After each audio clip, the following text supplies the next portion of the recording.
اور ہم غلط فہمی میں جو ہے وہ ہے کہ توبہ تو صرف وہ کرے جو گناہ کرتا ہے، اور جو توبہ کرتا ہے اس کا مطلب اس نے گناہ کیا ہے۔ ایسی بات نہیں ہے، توبہ ایک مومنانہ صفت ہے، اور ایک مومن کو چاہیے چاہے اس سے خطائیں ہو یا خطائیں نہ ہو، وہ اپنے رب سے توبہ کرتا رہے۔ دوسری آیت میں اللہ رب العزت نے فرمایا، سورہ تحریم سورہ نمبر 66 آیت نمبر 8 میں فرمایا اور کہا یا ایھا الذین آمنوا توبوا الی اللہ توبۃ نصوحا، اے وہ لوگوں جو ایمان لائے ہو اپنے رب سے توبۃ نصوحا، سچی توبہ کرو، ایسی توبہ کرو کہ جس کے بعد پھر پلٹ کر تم گناہوں کی طرف نہ جاؤ۔ تو یہاں تو ایمان والوں سے خطاب ہو رہا ہے توبہ کرو، وہاں کہا گیا کہ تم سب مومنوں توبہ کرو۔ تو توبہ کرنا مومنانہ وصف اور صفت ہے، یاد رکھیے۔ توبہ کے لیے گناہ کرنا ضروری نہیں، یاد رکھیے، اور توبہ نہیں کرنا یہ شیطان کی صفت ہے، یاد رکھیے۔ وہ پورا تفصیلی واقعہ ہم جانتے ہیں کہ آدم علیہ السلام سے خطا ہوئی کہ اللہ رب العزت نے ایک جھاڑ کا جو پھل کھانے سے منع کیا، آپ وہاں چلے گئے اور وہ پھل کھا لیا، لیکن اس کے بعد فوراً آدم علیہ السلام کو پشیمانی ہوئی۔ آدم علیہ السلام سمجھ گئے ان سے کیا غلطی ہوئی اور اپنے رب سے معافی مانگ لی، اللہ رب العزت نے معاف کر۔ وہیں شیطان، اس نے آدم علیہ السلام کو بہکایا، اللہ رب العزت نے اسے حکم دیا کہ آدم علیہ السلام کے جو ہے سامنے وہ جھکے، لیکن اس نے جھکنے سے انکار کیا، اور انکار کرنا یہ غلطی اس نے کی، لیکن غلطی کے بعد اپنی غلطی پہ اڑ گیا اور مختلف دلائل اللہ رب العزت کو دینے لگا کہ میں اس سے خیر ہوں، اس کو تو نے جو ہے مٹی سے اور مجھے آنکھ سے بنایا، دلائل دینے لگا، تکبر کیا۔ تو یاد رکھیے توبہ کرنا یہ مومنانہ وصف ہے، آدم علیہ السلام کی صفت ہے، اور تکبر کرنا گناہ کرنے کے بعد توبہ نہیں کرنا، استغفار نہیں کرنا، یہ شیطانی صفت ہے، یاد رکھیے۔ تو جو لوگ استغفار نہیں کرتے اور یہ سمجھتے ہیں صرف توبہ تو گناہگار لوگ کرتے ہیں، وہ در حقیقت شیطانی صفت ان کے اندر آ گئی ہے، اور وہ جو ہے تکبر کر رہے ہیں، وہ اڑ گئے اپنے گناہوں پہ، یاد رکھیے۔ تو اس بات کو سمجھنے کی ضرورت ہے کہ توبہ کرنا، استغفار کرنا یہ انبیاؤں کی صفت ہے، صلحاء نیکوکاروں کی صفت ہے، شہداؤں کی صفت ہے، اور یہ جو ہے اللہ کے نیک بندوں کی اور اللہ کے ولیوں کی صفت ہے، یاد رکھیے، جو اللہ کے دوست ہوتے ہیں۔ تو توبہ کے لیے گناہ ضروری نہیں ہے، بلکہ علماء لکھتے ہیں توبہ اس لیے بھی تو ہو سکتی ہے کہ گناہوں کے خیال سے اللہ ہمیں بچائے رکھے۔ توبہ تو اس کے لیے بھی ہو سکتی ہے کہ ہم جو گناہ کے خیالات لا رہے ہیں یا گناہ کی جو سوچ لا رہے ہیں اس سے بھی توبہ کر سکتے ہیں، اللہ ایسے خیالات بھی مجھ تک نہ آئے، اس لیے کہ سوچ کے بعد ہی انسان کسی چیز کے عمل کی طرف جاتا ہے۔ تو بہرحال توبہ ہمیں کرنا چاہیے، اور ہم کئی واقعات دیکھتے ہیں نبی اکرم صلی اللہ علیہ وسلم کے خود آپ اپنے بارے میں فرماتے ہیں، اور آپ کے تعلق سے حدیث میں آتا ہے، صحیح مسلم کی روایت ہے، ایک حدیث آپ کے سامنے میں نے پڑھی بھی، اور صحیح مسلم کی روایت میں تو یوں الفاظ ہے کہ آپ صلی اللہ علیہ وسلم دن بھر میں 70 سے زیادہ اور 100 مرتبہ، ایک روایت میں آتا ہے، توبہ کرتے تھے۔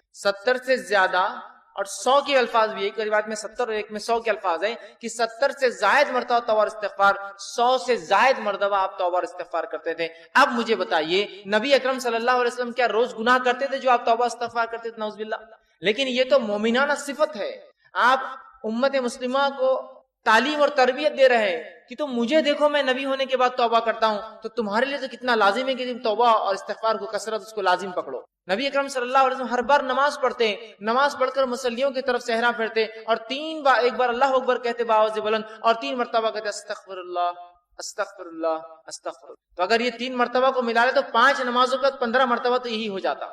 آپ 70 سے زیادہ اور 100 مرتبہ کرتے ہیں، اسی لیے کچھ علماء کہتے ہیں کہ ہر نماز کے بعد کم از کم 20 مرتبہ استغفار کرنا چاہیے۔ یہ 3 تو سنتی ہے ذاتی، لیکن اگر 100 کرنا ہے، یاد نہیں ہوتے تو 20 ہر نماز کے بعد بھی یاد رکھ لے تو 100 ہو جاتے ہیں۔ تو 70 مرتبہ یا 100 مرتبہ توبہ اور استغفار کرتے ہیں، لیکن آج ہم نے توبہ اور استغفار نہ اس کا معنی سمجھتے ہیں، نہ اس کی اہمیت سمجھتے ہیں، اور نہ ہی اس کو ایک عبادت سمجھتے۔ توبہ اور استغفار کرنا بھی ایک عبادت ہے، یاد رکھیے، اس لیے کہ انبیاء علیہ الصلوۃ والسلام اللہ کے نیک بندے توبہ اور استغفار کرتے ہیں۔ توبہ کے لیے کوئی گناہ کرنا ہر بار ضروری نہیں، یاد رکھیے۔ اب جو ہے توبہ اور استغفار جو ہے اللہ کے نیک بندوں کی صفت ہے، یاد رکھیے، یہ اللہ کے نیک بندے اچھے لوگوں کی صفت ہے، اور جب وہ اللہ سے توبہ کرتے استغفار کرتے ہیں تو اللہ رب العزت کے وہاں ان کے گناہ معاف ہوتے ہیں اور درجات جو ہے بلند ہوتے ہیں، یاد رکھیے۔ اب آئیے استغفار کسے کہتے ہیں، اس کا معنی کیا ہے؟ تو استغفار کا معنی یہ ہے کہ گناہوں اور لرزشوں سے اللہ کی بخشش طلب کرنا، گناہوں سے اور لرزشوں سے، گناہوں سے اور کوتاہیوں سے جو انسان سے ہوتی ہے، اس سے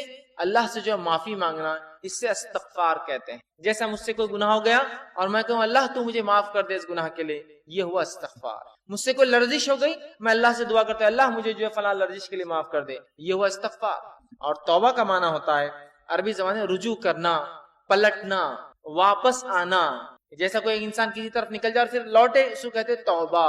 مطلب کہ کوئی انسان اللہ کے بتائے گئے طریقے کو چھوڑ کر کوئی ایسا کام کرے کہ جو حکم دیا گیا اسے چھوڑ دے، یا جس سے منع کیا اسے کر لے، اور اس کے بعد وہ کہے اللہ میں توبہ کرتا ہوں، مطلب میں واپس تیرے طریقے پہ آتا ہوں جس غلط طریقے پر میں چلا گیا تھا۔ تو اسے کہتے توبہ. تو توبہ کا معنی ہوتا ہے پلٹنا، لوٹنا، واپس اللہ کی طرف رجوع کرنا. استغفار کا معنی ہوتا ہے اللہ سے اپنے گناہوں کی بخشش طلب کرنا. اگر دونوں کو ملا لیا جائے تو یہ معنی ہوگا کہ کوئی شخص اگر گناہ کرتا ہے، جب وہ اپنے گناہوں سے رجوع کرتا ہے، گناہوں سے پلٹتا ہے، اسے توبہ کہتے ہیں. اور جب پلٹنے کے بعد اللہ سے دعا کرتا ہے اللہ مجھے معاف کر دے، وہ استغفار ہوتا ہے.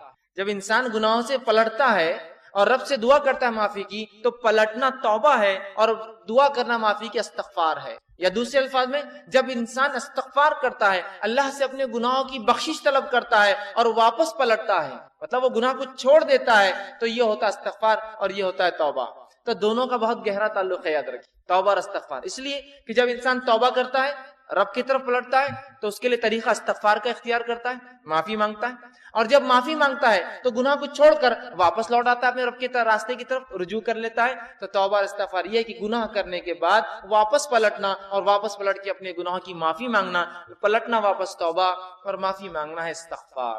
تو جب دونوں ساتھ آئے تو اس کا معنی انسان نے واپس رجوع کیا اپنے گناہ سے اور رب سے معافی بھی اس نے مانگ لیا. یہ معنی ہوگا دونوں جب ایک ساتھ استعمال ہوں گے. اب آئیے، توبہ کرنے والوں کی، استغفار کرنے والوں کی 3 قسمیں جو قرآن سے ہمیں پتہ چلتی ہے. پہلی قسم وہ ہے جو وہ شخص ہوتے ہیں، جو وہ لوگ ہوتے ہیں جو عذاب الہی سے ڈر کر توبہ کرتے ہیں. پہلی قسم ان لوگوں کی ہے جو عذاب الہی سے ڈر کر توبہ کرتے ہیں، کہ جو اللہ کا عذاب ہے، جہنم کی جو وعید سنائی جاتی ہے اور قرآن حدیث میں جو مختلف عذابات دنیا اور آخرت کے آتے ہیں جب انسان گناہوں میں جاتا ہے، تو جو انسان اللہ کے عذاب سے ڈر کر توبہ کرتا ہے اسے صاحب توبہ کہتے ہیں. مطلب وہ شخص توبہ کا حامل ہے، صاحب توبہ ہے.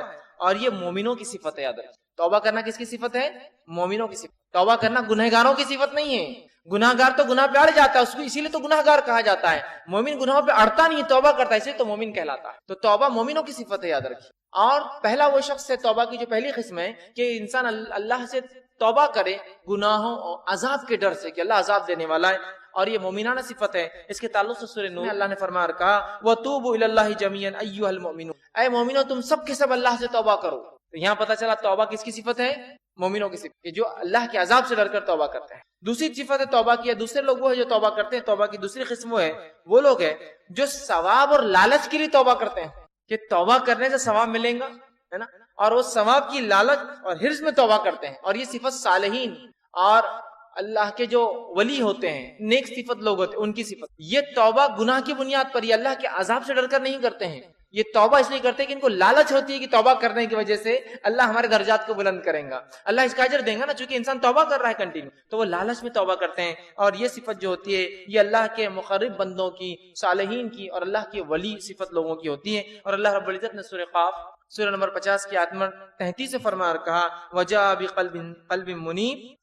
اور ایسے لوگوں کو یاد رکھیے جو ہے انابت کہتے ہیں. اور اللہ نے کہا وَجَاءَ بِقَلْبٍ مُنِيبٍ، اور جو رجوع کرنے والا دل لے کر آئے، ایک ایسا دل لے کر آئے جو منیب ہو، انابت والا ہو، اپنے رب کی طرف رجوع کرتا ہو، اس لالچ میں کہ اس کا رب اس میں گناہ کی وجہ سے نہیں ثواب دیں گا. ٹھیک، تو یہاں کہا وہ شخص جو اللہ کے پاس لائے ایک رجوع کرنے والا دل، یہ صالحین اور اللہ کے مقرب بندوں کی صفت. تیسری قسم توبہ کی وہی ہے جو لوگ کرتے ہیں، وہ لوگ ہیں جو محض اللہ کی اطاعت میں توبہ کرتے ہیں، گناہ بھی نہیں کرتے، لالچ میں بھی نہیں، اللہ کی اطاعت میں توبہ کرتے ہیں، جن کے اندر انبیاء اور مرسلین ہیں، اللہ کے نبی اور رسول ہے، جو گناہ بھی نہیں کرتے ہیں، عذاب کے ڈر سے نہیں بھی کرتے ہیں، بلکہ وہ جو لوگ ہوتے ہیں وہ اس لیے توبہ کرتے ہیں کہ اللہ کی اطاعت ہے، اللہ نے حکم دیا توبہ کا، اس لیے ہم توبہ کر رہے ہیں. اور یہ اللہ کے انبیاء کی اور جو ہے مرسلین جس کو کہیں رسولوں کی جو ہے صفت ہے. اور اس کو جو ہے اوبا کہتے ہیں، اوبا کہتے ہیں عربی میں، جس کے تعلق سے قرآن نے فرمایا سورہ صاد کہ وہ جو ہے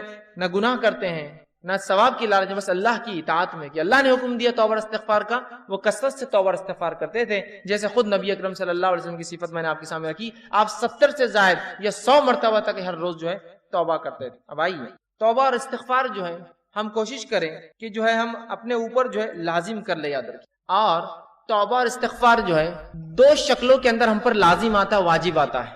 دیکھیے، اطاعت میں توبہ کرنا، فرما برداری میں توبہ کرنا، ثواب کی لالچ سے توبہ کرنا، یہ تو اچھی بات ہے. لیکن 2 مقامات ایسے ہوتے ہیں جہاں توبہ اور استغفار کرنا واجب ہے، ضروری ہو جاتا ہے. ہمارے حال تو یہ ہے جہاں واجب ہے وہاں بھی نہیں کرتے، اور جہاں لالچ ہونا چاہیے وہاں بھی نہیں کرتے، نہ کہیں اور کرتے ہیں۔ دو شکلوں میں واجب ہے، کمپلسری ہے، فرض ہے۔ وہ دو شکلیں کون سی ہے؟ پہلا، جب بندہ ایسا کوئی کام نہیں کرتا ہے جس کے کرنے کا حکم اس کے رب نے دیا ہے تو توبہ اس پر واجب آ جاتی ہے۔ نماز پڑھو، روزہ رکھو، زکوٰۃ دو، حج کرو، اچھائی کا حکم دو، برائی سے روکو، پڑوسی سے اچھا سلوک کرو، رشتوں کو نبھاؤ، مسکینوں کا حق ادا کرو، یتیموں کا حق ادا کرو، مسافروں کا حق ادا کرو، یہ تمام چیزیں۔ تو جب کوئی حکم شریعت دیتی ہے، انسان وہ حکم کو بجا نہیں لاتا تو اس پر توبہ واجب ہو جاتی ہے، استغفار واجب ہو جاتا ہے۔ اور دوسری شکل جس میں توبہ اور استغفار واجب ہو جاتی ہے ایک شخص پر، وہ دوسری شکل تب ہوتی ہے جب انسان شریعت کے اس عمل کو کر گزرتا ہے جس عمل سے شریعت نے روکا ہے۔ شراب مت پیو، زنا مت کرو، برے کام مت کرو، بد کلامی مت کرو، جھوٹ مت بولو، چوری مت کرو، ہے نا؟ تو یہ گناہ والی چیزیں، تو تب تو دو شکلوں میں ہم پر توبہ اور استغفار واجب ہے۔ پہلا، ویسے کرنا تو اطاعت میں اور لالچ میں چاہیے، ہم نے ہمیشہ چاہے گناہ ہو نہ ہو، لیکن دو جگہ تو واجب ہے۔ پہلا، جب جو چیز کا شریعت نے کرنے کا حکم ہم سے چک جائے تو توبہ اور استغفار واجب ہے، اور جب اس چیز کو کر گزرے جس سے روکا ہے تب بھی ہم پر توبہ اور استغفار واجب ہے۔ یاد رکھیے، یہ دو شکلوں میں توبہ اور استغفار مجھ پر اور آپ پر اور ہم انسانوں پر واجب اور ضروری۔ لیکن آج ہم دیکھتے ہیں توبہ کا معاملہ جو کچھ ہے بس وہ اتنا ہے، اور اس کے طریقے بھی ہم نہیں جانتے کہ بس ایک انسان نماز پڑھتا ہے، نماز پڑھنے کے بعد اگر مسجد میں تو پہلے ادھر دیکھتا ہے سیدھے طرف، پھر الٹی طرف دیکھتا ہے، اور جب وہ دیکھتا ہے کوئی نہیں دیکھ رہا ہے تو فوراً اپنے دونوں ہاتھ اٹھاتا اور توبہ توبہ توبہ توبہ توبہ بول کے دونوں ہاتھوں کو جو ہے ادھر اور ادھر ادھر ادھر کر کے فوراً بیٹھ جاتا ہے۔ اور یہ بھی توبہ کا جو طریقہ اس نے اختیار کیا ہے وہ بھی پہلے دیکھتا ہے کوئی دیکھ تو نہیں رہا، اور اگر توبہ توبہ کے بیچ میں کوئی دیکھ لے تو وہیں رک جاتا ہو، گال کو تھوڑا مل کے ہاتھ نیچے کر لیتا، مطلب میں گناہگار تھوڑی ہوں جو میں توبہ کر رہا ہوں۔ ایک تو طریقہ غلط، اور اس پر جیسے کہ لوگ دیکھ لیں گے کہ توبہ کر رہا ہے مطلب گناہ کر کے آئے تو فوراً گناہگار تھوڑی ہوں میں۔ تو نہ توبہ واجب پر ہم کر رہے جب ضروری ہے، نہ توبہ ہم اطاعت میں کر رہے کہ ہمارے نبی توبہ روز کرتے تھے، استغفار کرتے تھے، اتباع میں بھی نہیں ہے، لالچ میں بھی نہیں ہے، خوف سے بھی نہیں ہے، نہ واجب چیزوں پر ہے جہاں ضروری ہے توبہ استغفار کرنا۔ اور جو کچھ ہے بس وہ توبہ والا ہے جو بچوں کو پنشمنٹ کے طور پر، سزا کے طور پر بولا جاتا ہے کہ چلو چیکس کو ہاتھ لگاؤ، گالوں کو ہاتھ لگاؤ اور توبہ توبہ، اور پتہ نہیں بس اسی کو ہم سمجھتے توبہ ہے، اور انسان بس دعا کیا، تھوڑا ہاتھوں کو یوں کرا، اور میں نے دیکھا لوگ پھر وہ ہاتھ پھیرتے اور اٹھ کر چلے جاتے ہیں۔ جو کچھ ہے بس وہ اس حد تک ہے اور اس لمٹ میں۔ یاد رکھیے ہمیں چاہیے کہ ہم کثرت سے توبہ استغفار، کثرت سے اپنے زندگی کا جو ہے اس کو معمول بنا لیں۔ معمول سمجھتے نا، مطلب یہ روز مرہ کی کوئی ایسی چیز جس کو انسان ہمیشہ کرتا ہے اس کو معمول بنا لیں، جس طرح سے ہمارے نبی کا معمول تھا صلی اللہ علیہ وسلم کہ آپ توبہ استغفار کی کثرت کرتے تھے تاکہ امت اس بات کو سیکھ لے۔ اسی طرح توبہ قبول کرنا اللہ سبحانہ تعالیٰ کی صفت ہے، یاد رکھیے، اور اللہ سبحانہ تعالیٰ کے علاوہ ہماری توبہ کوئی قبول نہیں کرتا۔ یاد رکھیے توبہ توبہ قبول جو ہے کرنا یہ اللہ کی صفت ہے، اسی لیے اللہ کی ایک صفت تواب ہے۔ تواب کا معنی ہے توبہ قبول کرنے والا، اور تواب کا معنی یہ بھی ہوتا ہے توبہ کرنے والا، دونوں ہی معنی ہوتے ہیں عربی میں کہ تو توبہ یا تواب کا معنی ہوتا ہے رجوع کرنے والا، پلٹنے والا۔ تو بندہ گناہ کرتا ہے، رب کی طرف پلٹتا ہے، رب بندے کے گناہ کو معاف کر کے اس کی طرف رجوع کرتا ہے، ٹھیک ہے۔ تو توبہ قبول کرنا اللہ کی صفت ہے، اور توبہ اللہ کے علاوہ کوئی قبول نہیں کرتا، یہ بات یاد رکھیے۔ بہت سے لوگ بہت سارے در اور دیواروں پر جا جا کر توبہ کرتے ہیں اور ان سے توبہوں کی جو ہے دعائیاں دیتے ہیں۔ توبہ صرف اللہ قبول کرتا ہے، توبہ قبول کرنا اور گناہ معاف کرنا صرف اللہ کی صفت ہے، یاد رکھیے۔ اس کے علاوہ کسی در پر انسان کی توبہ قبول نہیں ہوتی ہے، اور اس کے لیے کوئی گھڑی، کوئی وقت، کوئی پل نہیں ہے۔ انسان کو جب لگے کہ اس سے گناہ ہوا تھا تب تو واجب ہو گئی، اس کے علاوہ بھی جب یاد آئے استغفار، سب سے اتنا تو بول سکتا ہے نا، کوئی بھی میں دعائیں یاد نہیں ہوتی مجھے، استغفار استغفر اللہ اتنا تو بول سکتا ہے نا، بس وہ کثرت سے بولتا رہے، کثرت سے بولتا رہے، کیونکہ جب استغفار کرتا ہے اور رب کی طرف خود رجوع کر رہا ہے تو توبہ کر رہا ہے ایک طرح، تو کثرت سے اس کو کر لے۔ اور توبہ قبول کرنا اللہ کی صفت ہے، اور اللہ کے علاوہ کوئی توبہ قبول نہیں کرتا ہے۔ اللہ رب العزت سورہ توبہ سورہ نمبر 9 آیت نمبر اس کی 27 میں فرماتا اور کہتا ہے ثم یتوب اللہ من بعد ذلک علی من یشاء واللہ غفور الرحیم، کہ اللہ سبحانہ تعالیٰ فرماتا اور کہتا ہے کہ تم لوگ جو ہے گناہوں کے بعد اللہ سے جو ہے توبہ کرو، اور اللہ سبحانہ تعالیٰ جس کی توبہ چاہتا ہے پھر قبول کرتا ہے۔ اللہ تعالیٰ جو ہے توبہ کو قبول کرنے والا غفور ہے اور رحم کرنے والا ہے، یاد رکھیں۔ تو ہمیں چاہیے کہ ہم اللہ سے توبہ کریں۔ دوسری آیت سورہ توبہ سورہ نمبر 9 آیت نمبر 102، اس میں اللہ فرماتا اور کہتا ہے وآخرون اعترفوا بذنوبہم خلطوا عملا صالحا وآخر سیئا۔ اللہ فرماتا اور کہتا ہے اور کچھ دیگر لوگ ہیں جنہوں نے اپنے گناہوں کا اقرار کیا ہے، انہوں نے ملا جلا عمل کیا تھا. مطلب ایسے لوگ ہیں جنہوں نے گناہوں کا اقرار کیا اور انہوں نے نیکی اور گناہ دونوں ملا جلا ایک عمل کیا تھا، ایک اچھا اور دوسرا برا. امید ہے کہ اللہ ان کی توبہ قبول فرمائے گا. یقین اللہ بہت بخشنے والا اور رحم کرنے والا ہے. تو جب انسان سے کوئی عمل ہوتا ہے جس میں اچھائی اور برائی انسان دونوں کرتا ہے، نیکی اور بدی دونوں کرتا ہے، تو رب کی طرف وہ رجوع کرے، رب سے وہ توبہ کرے، اور رب انشاءاللہ عزیز اللہ کو ہم توبہ قبول کرنے والا اور معاف کرنے والا ضرور پائیں گے. اسی طرح سے سورہ توبہ سورہ نمبر 9 کی آیت میں 104 میں اللہ نے فرما رکھا، الم یعلم ان اللہ هو يقبل توبۃ عن عباده ويأخذ الصدقات وان اللہ هو التواب الرحیم. کہ اللہ سبحانہ وتعالی فرماتا ہے الم یعلم، کہ اس بات کا تم علم حاصل کر لو، اس بات کو تم جان لو کہ وہ اللہ ہی ہے جو تمہاری توباؤں کو قبول کرتا ہے اور تم سے صدقات کو قبول کرتا ہے، اور اللہ تعالیٰ جو ہے بہت توبہ قبول کرنے والا اور بہت رحم کرنے والا ہے. تو اللہ ہی جو توبہ قبول کرتا ہے، اللہ ہی ہمارے صدقات کو قبول کرتا ہے، اور اللہ توبہ قبول کرنے والا اور اپنے بندوں پر جو ہے رحم کرنے والا ہے، یاد رکھیں. اسی طرح ہم دیکھتے ہیں توبہ اور استغفار اتنی اہم چیز ہے کہ انبیاء علیہ الصلاۃ والسلام نے اپنی قوموں کو توبہ اور استغفار کی دعوت دی. اندازہ لگائیے کیا اہمیت ہے اس توبہ اور استغفار کی، کہ انبیاء علیہ الصلاۃ والسلام نے اپنی قوموں کو توبہ اور استغفار کی دعوت دی. آئیے کچھ نبیوں کی دعوت آپ کے سامنے رکھتا ہوں. پہلا واقعہ سورہ ہود سورہ نمبر 11 اس کی آیت نمبر 52 میں ہے، جو ہود علیہ الصلوۃ والسلام نے اپنی قوم کو دعوت دی.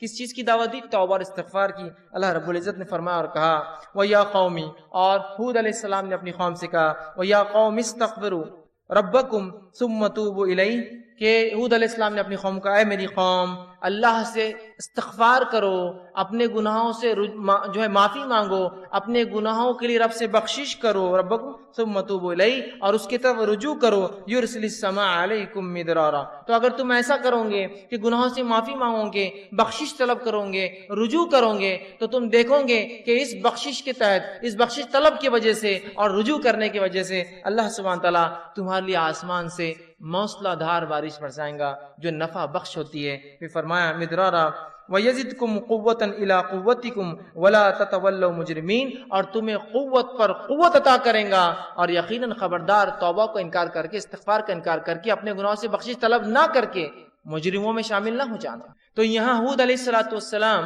اپنی قوم کو دعوت دے رہے ہیں، اور قوم کو دعوت دے کر بتا رہے ہیں توبہ کے بارے میں، اور کہہ رہے ہیں اے میری قوم توبہ کرو، استغفار کرو، رب کی طرف رجوع کرو، تو تم پاؤں گے کہ تمہیں اللہ رب العزت آسمان سے بارش برسائیں گا اور قوت میں اضافہ دیں گا، تمہاری زیادتی کر دیں گا، تم پہ قوت پر قوت عطا فرمائیں گا. اور جو ہے اگر ایسا نہ کیا تو تم مجرم بن جاؤ گے، ایک مجرم قوم میں شامل ہو. تو یہاں ہود علیہ الصلوۃ والسلام اپنی قوم کو دعوت دے رہے ہیں، توبہ کی دعوت دے رہے ہیں، استغفار کی دعوت دے رہے ہیں، اور توبہ اور استغفار نہ کرنے سے مجرم بننے کے بارے میں جو ہے بتا رہے ہیں. اسی طرح ہم دیکھتے ہیں سورہ ہود ہی میں سورہ نمبر 11 آیت نمبر 61 میں صالح علیہ الصلوۃ والسلام کی دعوت کا تذکرہ قرآن نے کیا. آپ کی دعوت کے بارے میں قرآن کہتا ہے اور بتاتا ہے، جو سورہ ہود سورہ نمبر 11 آیت نمبر 61 میں اللہ نے فرمایا هو انشأکم من الارض واستعمرکم فیہا واستغفروا ثم توبوا الیہ. اللہ رب العزت فرماتا ہے صالح علیہ السلام اپنی قوم کو دعوت دے اور کہہ رہے هو انشأکم من الارض، کہ وہ کہہ رہے ہیں اسی نے تمہیں زمین میں پیدا کیا، واستعمر، اور تمہیں پھر جو ہے اس زمین کے اوپر آباد کر دیا اور بسا دیا، اور پھر فرماتے ہیں اس سے بخشش مانگو اور اس کے آگے توبہ کرو. وہ کہتے ہیں کہ فیہا واستغفروا، کہ تم اس سے استغفار کرو، ثم توبوا الیہ، اور میری قوم اللہ کی طرف رجوع کرو، لوٹو. تو یہاں ہم دیکھ رہے ہیں صالح علیہ الصلوۃ والسلام نے اپنی قوم کو دعوت دی اور اللہ کی طرف رجوع کرنے کا، توبہ کرنے کا حکم دیا. آئیے آگے بڑھتے ہیں. شعیب علیہ الصلوۃ والسلام کے بارے میں اللہ نے فرمایا سورہ ہود ہی میں سورہ نمبر 11 آیت نمبر 90 میں، اور کہا واستغفروا ربکم ثم توبوا الیہ، کہ پھر شعیب علیہ السلام نے اپنی قوم کو دعوت دی اور کہا اے میری قوم اللہ سے استغفار کرو، اپنے گناہوں کی بخشش طلب کرو اور اس کی طرف رجوع کرو، اس کی طرف پلٹ آؤ، اپنے گناہوں سے جو ہے معافی مانگو.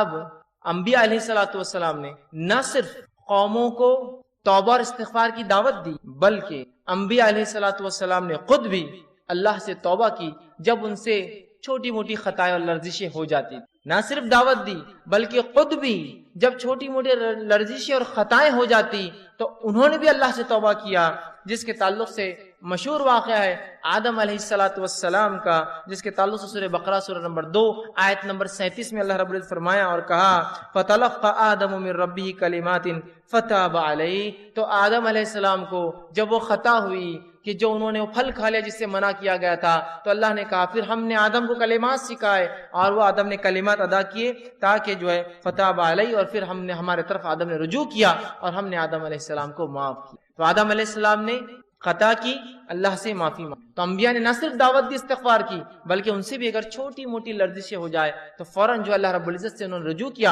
استغفار کیا اور توبہ کیا۔ دوسرا واقعہ نوح علیہ السلام کا، جب نوح علیہ السلام کے زمانے میں جو ہے عذاب ہے اللہ کا، بارش برسی آسمان سے اور زمین سے خوب پانی نکلا، تو نوح علیہ السلام نے اپنے بیٹے سے کہا میرے بیٹے تم بھی اس کشتی میں سوار ہو جاؤ، اس لیے کہ اس سفینہ اس کشتی کے علاوہ اب کوئی نجات کا ذریعہ نہیں ہو۔ اور نوح علیہ السلام یہ مکالمہ کر ہی رہے تو بیٹے نے کہا کہ اے میرے والد میں بہت اونچی چوٹی پر چڑھ جاؤں گا، یہاں تک پانی نہیں آئے گا۔ اور اسی مکالمے کے بیچ ایک لہر آئی اور نوح علیہ السلام کا بیٹا اس عذاب میں مبتلا ہو گیا۔ جب عذاب میں مبتلا ہوا تو نوح علیہ السلام نے اللہ سے دعا کی کہ اللہ میرا بیٹا تو میرے اہل میں سے تھا، پھر کیوں نہیں بچا؟ تو نوح علیہ السلام کی اس بات پہ اللہ رب العزت ناراض ہوا کہ نوح علیہ السلام نے ایسے کیسے سوال کر دیا اللہ سے، اللہ بہتر جانتا تھا۔ تو اللہ نے جواب دیا اور نوح سے کہا، سنی واقعے کو سورہ ہود سورہ نمبر 11 آیت نمبر 47 میں اللہ نے فرمایا قال ربی انی اعوذ بک ان اسألک ما لیس لی بہ علم، کہ نوح علیہ السلام نے جب یہ بات کہہ دی اللہ ناراض ہوا تو فوراً نوح علیہ السلام نے اللہ سے گزارش کی دعا کی اور کہا قال ربی انی اعوذ، اے اللہ میں تیری پناہ میں آتا ہوں ان اسألک ما لیس بہ علم، کہ ایسا میں نے تجھ سے سوال کر لیا جس کے بارے میں مجھے علم نہیں تھا، تو بہتر جانتا تھا کہ تو نے کیوں کیا میرے بیٹے کے ساتھ، لیکن نوح علیہ السلام چونکہ سوال کر گزرے تھے تو فوراً جیسی اللہ کی ناراضگی کا علم ہوا کہ اللہ میں تجھ میں پناہ مانگتا ہوں کہ میں نے ایسا سوال تجھ سے کیا جس کے بارے میں اللہ مجھے علم نہیں تھا۔ آگے فرماتے علم وَإِلَّا اسْتَغْفِرْ لِي وَتَرْحَمْنِي أَكُن مِّنَ الْخَاسِرِينَ، اور میں تجھ سے توبہ کرتا ہوں، تجھ سے بخشش طلب کرتا ہوں اور تجھ سے رحم طلب کرتا ہوں، اگر ایسا نہ ہوا تو میں تو خسارہ اٹھانے والوں میں سے ہو جاؤں گا اللہ۔ پھر اللہ رب العزت نے نوح علیہ السلام کی توبہ قبول۔ آپ نے ایک سوال کیا تھا، اللہ رب العزت کو ناپسندیدہ گزرا کہ جب اللہ نے عذاب میں ڈال دیا، مبتلا کر دیا آپ کے بیٹے کو، آپ نے سوال نہیں کرنا چاہیے، لیکن بیٹا تھا، سوال آیا ذہن میں کہ کیا بات ہے، جب سوال کر بیٹھے تو اللہ رب العزت نے جواب دیا نوح کہ تمہیں یہ حق نہیں تھا، اور اے نوح بلکہ قرآن کے الفاظ تو اتنے سخت ہیں، اے نوح جاہلوں میں سے نہ ہو جاؤ ایسے سوال کر کے۔ جو ہی اللہ نے کہا نوح علیہ السلام فوراً کہا اللہ بس میں تجھے پناہ مانگتا ہوں، معافی طلب کرتا ہوں، بخشش طلب کرتا ہوں، رحم طلب کرتا ہوں، ورنہ میں تو خسارے میں ہو جاؤں گا، اور اللہ نے بہرحال ان کو معاف کر دیا۔ تو انبیاء علیہ السلام نے صرف دعوت نہیں دی توبہ کی، وہ کرتے بھی تھے۔ آئیے تیسرا واقعہ موسیٰ علیہ السلام کا قرآن سے ہم لیتے ہیں، سورہ قصص سورہ نمبر 28 آیت نمبر 16 میں اللہ نے فرمایا کہا، موسیٰ علیہ السلام کا قول نقل کیا، قال ربی انی ظلمت نفسی فاغفر لی فتغفر لہ۔ اللہ فرماتا ہے کہ جب موسیٰ علیہ السلام نے دو لوگوں کو لڑتے ہوئے دیکھا، ایک مصری قبطی تھا اور دوسرا اپنی قوم کا بنی اسرائیل سے تھا، دونوں لڑ رہے تھے، جو ہے موسیٰ علیہ السلام نے دونوں کو روکنے کی کوشش کی، جب وہ قبطی نے جو رکنے کا ارادہ نہ دکھایا تو موسیٰ علیہ السلام نے اس نیت سے نہیں کہ اسے مارے، اس نیت سے کہ ڈیفنس اس کو دور کرے، اس کو ایک مکہ مارا، وہ مکہ اتنے زور سے اسے لگا جا کر، اور انبیاء علیہ السلام بہت مکمل انسان ہوتے ہیں، بہت طاقتور انسان ہوتے ہیں، جب وہ مکہ اسے پڑا تو وہ تاب نہ لا سکا اور اسی جگہ وہ مر گیا۔ ان کا انٹینشن بالکل نہیں تھا کسی کو قتل کرنے کا، لیکن جب اسے پڑا وہ مر گیا۔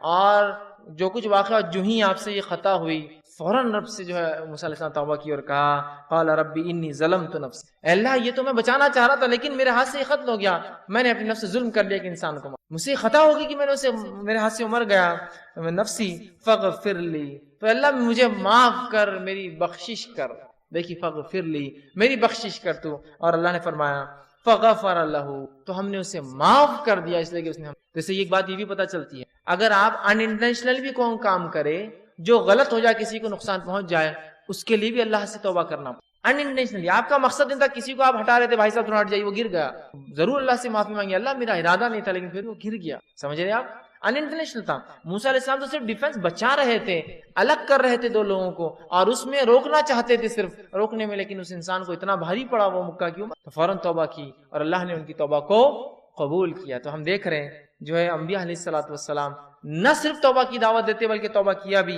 آئیے ایک اور واقعہ سنیے قرآن سے، موسیٰ علیہ السلام کا واقعہ ہی ہے۔ موسیٰ علیہ السلام نے اللہ سے ضد کی اور کہا اللہ میں دیکھنا چاہتا ہوں آپ، اللہ نے کہا موسیٰ تم نہیں کیا آپ لا پاؤں گے، کہا نہیں پھر بھی میں کوشش کروں گا، اچھا کل اچھا ٹھیک ہے، میری ایک تجلی جو ہے اس پہاڑ پر ظاہر ہوں گی. اگر تم وہ تجلی نہیں اس پہاڑ کو دیکھ پائے جب میری تجلی اس پر طاری ہوں گی تو تم مجھے دیکھ پاؤں گے. پھر کہا ٹھیک ہے. اور جو ہی تجلی کا ایک حصہ اس پہ آیا وہ پہاڑ ریزہ ریزہ ہو کے برباد ہو گیا اور موسیٰ علیہ السلام بے ہوش ہو کے گر گئے. جب ہوش میں آئے تو اللہ نے واقعہ بیان کیا سورہ اعراف سورہ نمبر 7 کی آیت نمبر 143 میں. اور آپ نے موسیٰ علیہ السلام اللہ سے دعا کی اور کہا فلما افاقا، جب رفاقہ ہوا ہوش میں آئے تو فوراً کہا افاقا قال سبحانک تبت الیک وانا اول المؤمنین، اے اللہ میں تیری طرف رجوع کرتا ہوں، تجھ سے توبہ کرتا ہوں کہ میں نے ایک ایسا تجھ سے جو ڈیمانڈ کر لیا، سوال کر لیا جو نہیں کرنا چاہیے تھا، اور میں سب سے پہلے ایمان لانے والوں میں سے ہوں، میں سب سے پہلے ایمان لانے والوں سے. تو یہاں آپ دیکھ رہے ہیں، ہم دیکھ رہے ہیں کہ موسیٰ علیہ الصلوۃ والسلام نے بھی اللہ رب العزت سے توبہ کی، استغفار کیا. تو توبہ اور استغفار نہ صرف انبیاء نے دعوت دی بلکہ ان کی صفت بھی ہے. اور ایسے بہت سارے واقعات، اتنا وقت نہیں ہے کہ میں تمام واقعات انبیاء کے رکھوں. آئیے توبہ اور استغفار کے فائدے کیا ہوتے ہیں. اگر انسان توبہ کرتا ہے، استغفار کرتا ہے تو کیا بینیفٹس اس کو ملتے ہیں اس چیز، وہ بھی ہم دیکھتے ہیں. چلیے آئیے. اللہ رب العزت سے جب ایک بندہ توبہ کرتا ہے، استغفار کرتا ہے تو بہت سارے دنیا کے فائدے اور بہت سارے آخرت کے فائدے اٹھاتا ہے. یہ فائدوں کو میں اس لیے رکھ رہا ہوں جس کو فضائل کہتے ہیں. یہ فضائل جاننے سے انشاءاللہ عزیز ہمارے دل میں ایک جذبہ پیدا ہوگا توبہ اور استغفار کا. اور نہ صرف ہم اپنے گناہوں پر توبہ اور استغفار کریں گے جو کہ ہم بھول چکے ہیں توبہ اور استغفار اپنے گناہوں پر بھی، بلکہ ہم گناہوں کے علاوہ بھی توبہ اور استغفار کو اپنے زندگی کا معمول بنا لیں گے. تو آئیے کچھ فضائل دیکھتے ہیں توبہ کے. پہلا فائدہ توبہ کا وہ یہ ہے کہ جو لوگ توبہ کرتے ہیں، اللہ سے اس کی طرف پلٹ کے استغفار کرتے ہیں، وہ اللہ کے محبوب ترین بندے ہیں، پسندیدہ لوگ ہیں. اور اللہ رب العزت قرآن میں فرماتا ہے سورہ بقرہ سورہ نمبر 2 آیت نمبر 222 میں اللہ فرماتا ہے اور کہتا ہے ان اللہ یحب التوابین و یحب المتطہرین، اللہ توبہ قبول کرنے والوں کو، رجوع کرنے والوں کو، گناہوں سے پلٹنے والوں کو اور پاکیزہ رہنے والوں کو، صاف ستھرے رہنے والوں کو پسند کرتا ہے. تو توبہ کرنے کا پہلا فائدہ اللہ کی محبت انسان کو حاصل اور اس کے محبوب بندوں میں اس کا شمار ہوتا ہے، اس لیے کہ اللہ محبوب کو رکھتا ہے، پسند کرتا ہے توبہ کرنے والوں. دوسرا فائدہ توبہ کرنے کا جو ایک انسان کو ملتا ہے وہ کیا ہے؟ اللہ اسے بخش دیتا ہے. توبہ کرنے والے کو اللہ بخش دیتا ہے، معاف کر دیتا ہے، اس کی خطاؤں کو درگزر کر دیتا ہے. اللہ رب العزت قرآن میں فرماتا ہے سورہ طٰہٰ سورہ نمبر 20 آیت نمبر 82 اللہ فرماتا ہے وَإِنِّي لَغَفَّارٌ لِمَن تَابَ وَآمَنَ وَعَمِلَ صَالِحًا ثُمَّ اهْتَدَىٰ. سن لیجئے کیا فرماتا اللہ کہ میں جو ہے لوگوں کو معاف کرتا ہوں، لمن تابا، جو میری طرف رجوع کرتا ہے، جو میرے سے توبہ کرتا ہے میں اسے معاف کرتا ہوں، لیکن کنڈیشنل ہے میری معافی. پہلی شرط معافی کے لیے وہ آمنا، وہ ایمان والا ہو، وہ عمل صالحا، اور پھر نیک کام کرے توبہ کرنے کے بعد. اس کا ہرگز معلوم مطلب یہ نہیں کہ توبہ کر لیا مطلب نیا اکاؤنٹ کھولنے کی اجازت مل گئی مجھے اب گناہ کرنے کی. توبہ کرتا ہے ایمان والا انسان اور پھر نیک کام کرتا ہے تو اللہ رب العزت فرماتا ہے وَإِنِّي لَغَفَّارٌ لِمَن تَابَ، کہ ان لوگوں کی میں توبہ قبول کرتا ہوں جو مجھ سے توبہ کرتے ہیں اور انہیں معاف کر دیتا ہوں اور پھر وہ ایمان لائے اور نیک عمل پھر کرتے رہے اور اس معاملے پہ جم جائے، اس معاملے پہ اڑ جائے. تیسرا فائدہ، چوتھا فائدہ اور پانچواں فائدہ چونکہ ایک ہی حدیث میں آتا ہے اس لیے میں ایک ساتھ رکھوں گا. تیسرا فائدہ توبہ کا ہے اللہ غم سے نجات دیتا ہے، پریشانیوں سے نجات دیتا ہے، مشکلوں سے نجات دیتا ہے. چوتھا فائدہ تنگ دستی دور کرتا ہے. سبحان اللہ، ہم نے سوچا بھی نہیں تھا توبہ استغفار کا تعلق تنگ دستی سے بھی ہو سکتا ہے، یا توبہ استغفار کرنے سے رزق میں کشادگی بھی آ سکتی ہے، مال و دولت میں فراوانی بھی ہو سکتی ہے. اس لیے کہ توبہ کرنے کا ایک فائدہ ہے تنگ دستی سے اللہ نجات دیتا ہے. اور پانچواں فائدہ توبہ کا معلوم آپ کو کیا ہے؟ ایسی جگہ سے روزی دیتا ہے جہاں سے سوچا بھی نہیں ہو. تنگ دستی بھی دور ہوتی ہے، غم بھی دور ہوتے ہیں اور ایسی جگہ سے روزی ملتی ہے. روزی سمجھتے ہیں نا آپ، رزق ملتا ہے جہاں سے سوچا بھی نہیں ہوگا، گمان بھی نہیں کیا ہوگا، فہم میں بھی نہیں لایا ہوگا اس نے. آئیے حدیث اس طرح سے ابو داؤد کی روایت ہے. تینوں فائدے ایک ہی حدیث میں. پہلا، جو شخص استغفار کو لازم پکڑ لیتا ہے، استغفار کو اپنے نفس سے لازم کر لیتا ہے، پکڑتا ہے، تو اللہ تعالیٰ اس کے لیے ہر غم سے نجات کا راستہ نکالتا ہے. ہر غم، سمجھتے ہیں آج کون سا جو انسان ہے جو غم زدہ نہیں ہے، پریشان حال نہیں ہے؟ بتائیے مجھے. وہ کہہ سکتا ہے کہ مکمل طور 100% خوش ہوں. ہم تو ہر حال میں اللہ کا شکر تو ادا کرتے ہیں لیکن کہیں نہ کہیں پریشانیاں ہیں. پریشانیوں کا حل توبہ اور استغفار. ہم نے تو کبھی سوچا ہی نہیں تھا کہ غم کا علاج بھی استغفار ہو سکتا ہے. ہر غم سے اللہ نجات دیتا ہے استغفار کی بنیاد پہ. اس کی فضیلت یہ ہے. دوسرا، ہر تنگ دستی سے کشادگی کی طرف لے آتا ہے، ہر قسم کی غربت اور تنگ دستی سے نکال کے کشادگی کی طرف لاتا ہے. اور تیسرا، صرف تنگ دستی اور تنگ دستی سے نکال کے کشادگی کی طرف نہیں لاتا ہے، ایسی جگہ سے روزی دیتا ہے جہاں سے اس نے گمان بھی نہ کیا ہو, سوچا بھی نہ ہو. یاد رکھیں, سوچا بھی نہ ہو. کیا فائدے ہیں استغفار اور توبہ کے. روزی میں برکت, ایسی جگہ سے روزی جہاں سے سوچا نہ ہوگا. ہر غم سے نجات. کوئی کہتا میرے گھر میں بیماری ہے, میں غم زدہ ہوں, استغفار کی کثرت. کوئی کہہ رہا ہے مجھے تنگ دستی ہے, استغفار کی کثرت. کوئی کہہ رہا ہے مجھے جو مال و دولت کی کمی ہے, استغفار کی کثرت کیجیے تو صحیح, آپ دیکھیے اللہ کیسی رحمت ہے. اور کوئی کہے مال و دولت تو ہے برکت نہیں ہے, استغفار کیجیے, اس لیے کہ اللہ نے مال و دولت کی برکت چھین لی نا آپ کی. رزق میں اضافہ کہاں ہو رہا ہے؟ مال تو تعداد کوانٹٹی وائز بہت ہے, لیکن دل کہاں سکون میں ہے؟ استغفار نہیں کر رہے ہیں. استغفار کی کثرت, استغفار کی کثرت, استغفار کو معمول بنا لیجیے. 3 عظیم فائدے ایک ہی حدیث میں استغفار کے. غم سے نجات, تنگ دستی سے کشادگی کی طرف, اور ایسی جگہ سے روزی دیتا ہے جہاں سے سوچا بھی ہو. اسی طرح غم سے نجات کے تعلق سے چھوٹا سا واقعہ رکھ دیتا ہوں صرف آپ کے سامنے, چونکہ ہمارے حالت میں ایسے واقعات ہوتے ہیں, ہمارے ماحول میں اس لیے رکھ رہا ہوں کہ نبی اکرم صلی اللہ علیہ وسلم کے پاس ایک صحابہ اور ایک صحابی آئے جن کے بیٹے کو گرفتار دشمنوں نے پکڑ لیا, اور نہ صرف پکڑا, خبر ملی کہ بہت مضبوط زنجیروں کے اندر اس کے پیر باندھ دیے. وائے اور کہا اللہ کے رسول صلی اللہ علیہ وسلم, دشمنوں نے جو ہے ہمارے بچے کو پکڑ لیا, آپ کچھ بتائیے کیا کیا جائے, کیا کرا جائے کہ ہمارا جو ہے بچہ واپس آ جائے, میرا بیٹا جو ہے واپس آ جائے, وہ ماں اور باپ دونوں آئے. اللہ کے رسول صلی اللہ علیہ وسلم نے کہا استغفار کی استغفار پر. وہ کہتے ہیں کہ وہ دونوں گھر گئے, استغفار کی خوب کثرت. اور ان کے بیٹے کہتے ہیں کہ جب میں بیڑیوں میں جکڑا تھا, اچانک ایسا ہوا کہ میری پیروں کی دونوں بیڑیاں ٹوٹ گئی. اچانک رات میں دونوں بیڑیاں ٹوٹ گئی. جب بیڑیاں ٹوٹ گئی تو میں پریشان ہو گئی, یہ کیا ہوا؟ لوہے کی زنجیریں تھی وہ بیڑیاں بولتے لوہے کی موٹی موٹی زنجیروں میں جب قیدی کو قید کیا جاتا ہے, جو آسانی سے نہیں ٹوٹتی, یاد رکھیے. ٹوٹ گئی, میں پریشان ہوا, اور ایک اونٹ میں نے پکڑا, وہ ایک اونٹنی میں نے لی, اس پر سوار ہوا اور بھاگنے لگا. جب میں اس اونٹنی پر بیٹھ کر بھاگنے لگا تو سارے اونٹ باڑے کے نکل کے میرے پیچھے بھاگنے لگے. اب چونکہ مجھے تو جان بچانے تھی, میں نکل گیا, اور پورے اونٹ بھی پیچھے بھاگنے لگے. اور اس کے بعد وہ اپنے گھر آئے, والدین خوش ہو اٹھے, والدین سے ملاقات کی, اور اللہ کے رسول کے پاس اس بچے کو لے کر, اللہ کے رسول ہمارا بیٹا گھر واپس آ گیا ہے, استغفار کی برکت دیکھی, بچہ واپس آ گیا. ہر غم تھا نا بیٹے کے گمنے کا, اللہ نجات دے دی, بیٹا واپس دے دیا. پھر کہا اللہ کے رسول اب یہ اونٹوں کو کیا کرے, چونکہ بھاگنے کے لیے میں نے دشمن کی اونٹنی لے لی تھی نا, جان بچانے کے لیے جو اونٹنی لی گئی تھی ان کی نہیں تھی, دشمن کی تھی. اور کہا وہ ایک نہیں, وہ اونٹنی کی وجہ سے کئی اونٹ پیچھے آ گئے میرے. تو اللہ کے رسول نے کہا یہ رزق ہے جو اللہ نے تمہیں دیا بغیر سوچے کہ, مطلب ایسی جگہ سے دیا جو تم استعمال کرو ان اونٹیوں کو اور ان اونٹوں, اور ان کو سارے اونٹ دے دیے. دیکھیے نا, ایک تو نجات ملی استغفار سے, اور دوسرا رزق بھی مل گیا جہاں سے سوچا بھی نہیں تھا. دشمن کا رزق, مطلب دشمن کے پاس کی چیز گھر آ گئی اپنے. کتنے فائدے نا استغفار کے.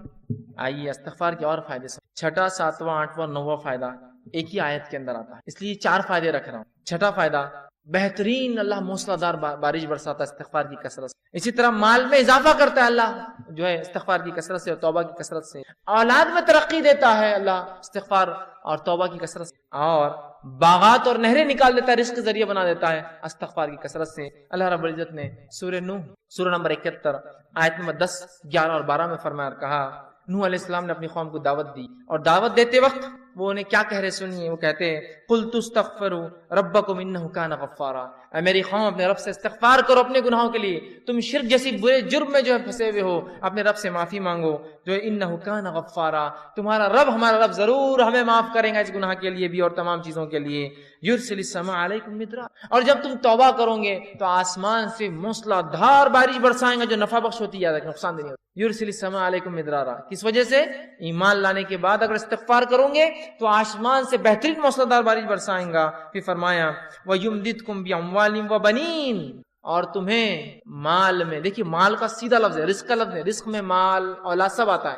وَيُمْدِدْ, تمہیں بڑھاوا دیں گا, مالم و بنین, مال میں روپیے اور پیسے میں, اور لڑکوں میں اضافہ کریں گا تمہارا, ہے نا. انسان کیا چاہتا ہے اپنے لیے, تو کہا تم چاہتے ہو نا رب سے اولاد اور لڑکے, تو اس میں اضافہ کریں گا تمہارے. تو جو لوگ بے اولاد ہو استغفار کی کثرت, بارش نہیں ہو رہی ہے استغفار کی کثرت, چونکہ نوح علیہ السلام کہہ رہے ایمان کے بعد استغفار کرو گے تو بارش برسائیں گا, مال و دولت میں اضافہ کریں گا, اولاد عطا فرمائیں گا تمہیں. پھر فرمایا وَيَجْعَلْ لَكُمْ جَنَّاتٍ وَيَجْعَلْ لَكُمْ أَنْهَارًا, اور تمہارے لیے بہترین باغات میسر کر دیں گا, اور صرف باغات نہیں بہترین نہریں جاری کر دیں گا کہ نہ صرف کھیتی ہو, پانی والی کھیتی تمہیں عطا فرمائے. 4 فائدے دیکھیں استغفار کے کیسے ایک ہی ساتھ آ رہے ہیں. بارش کا بہترین برسنا. دوسرا فائدہ ہم دیکھ رہے ہیں اس کے اندر, وہ یہ ہے کہ مال میں اضافہ, اولاد میں اضافہ, اور کھیتی باڑی اور نہروں کے اندر اضافہ اللہ تعالیٰ کر دے. 10واں فائدہ استغفار کا وہ یہ ہے, انسان کا دل سیاہ کالا ہونے سے بچ جاتا ہے.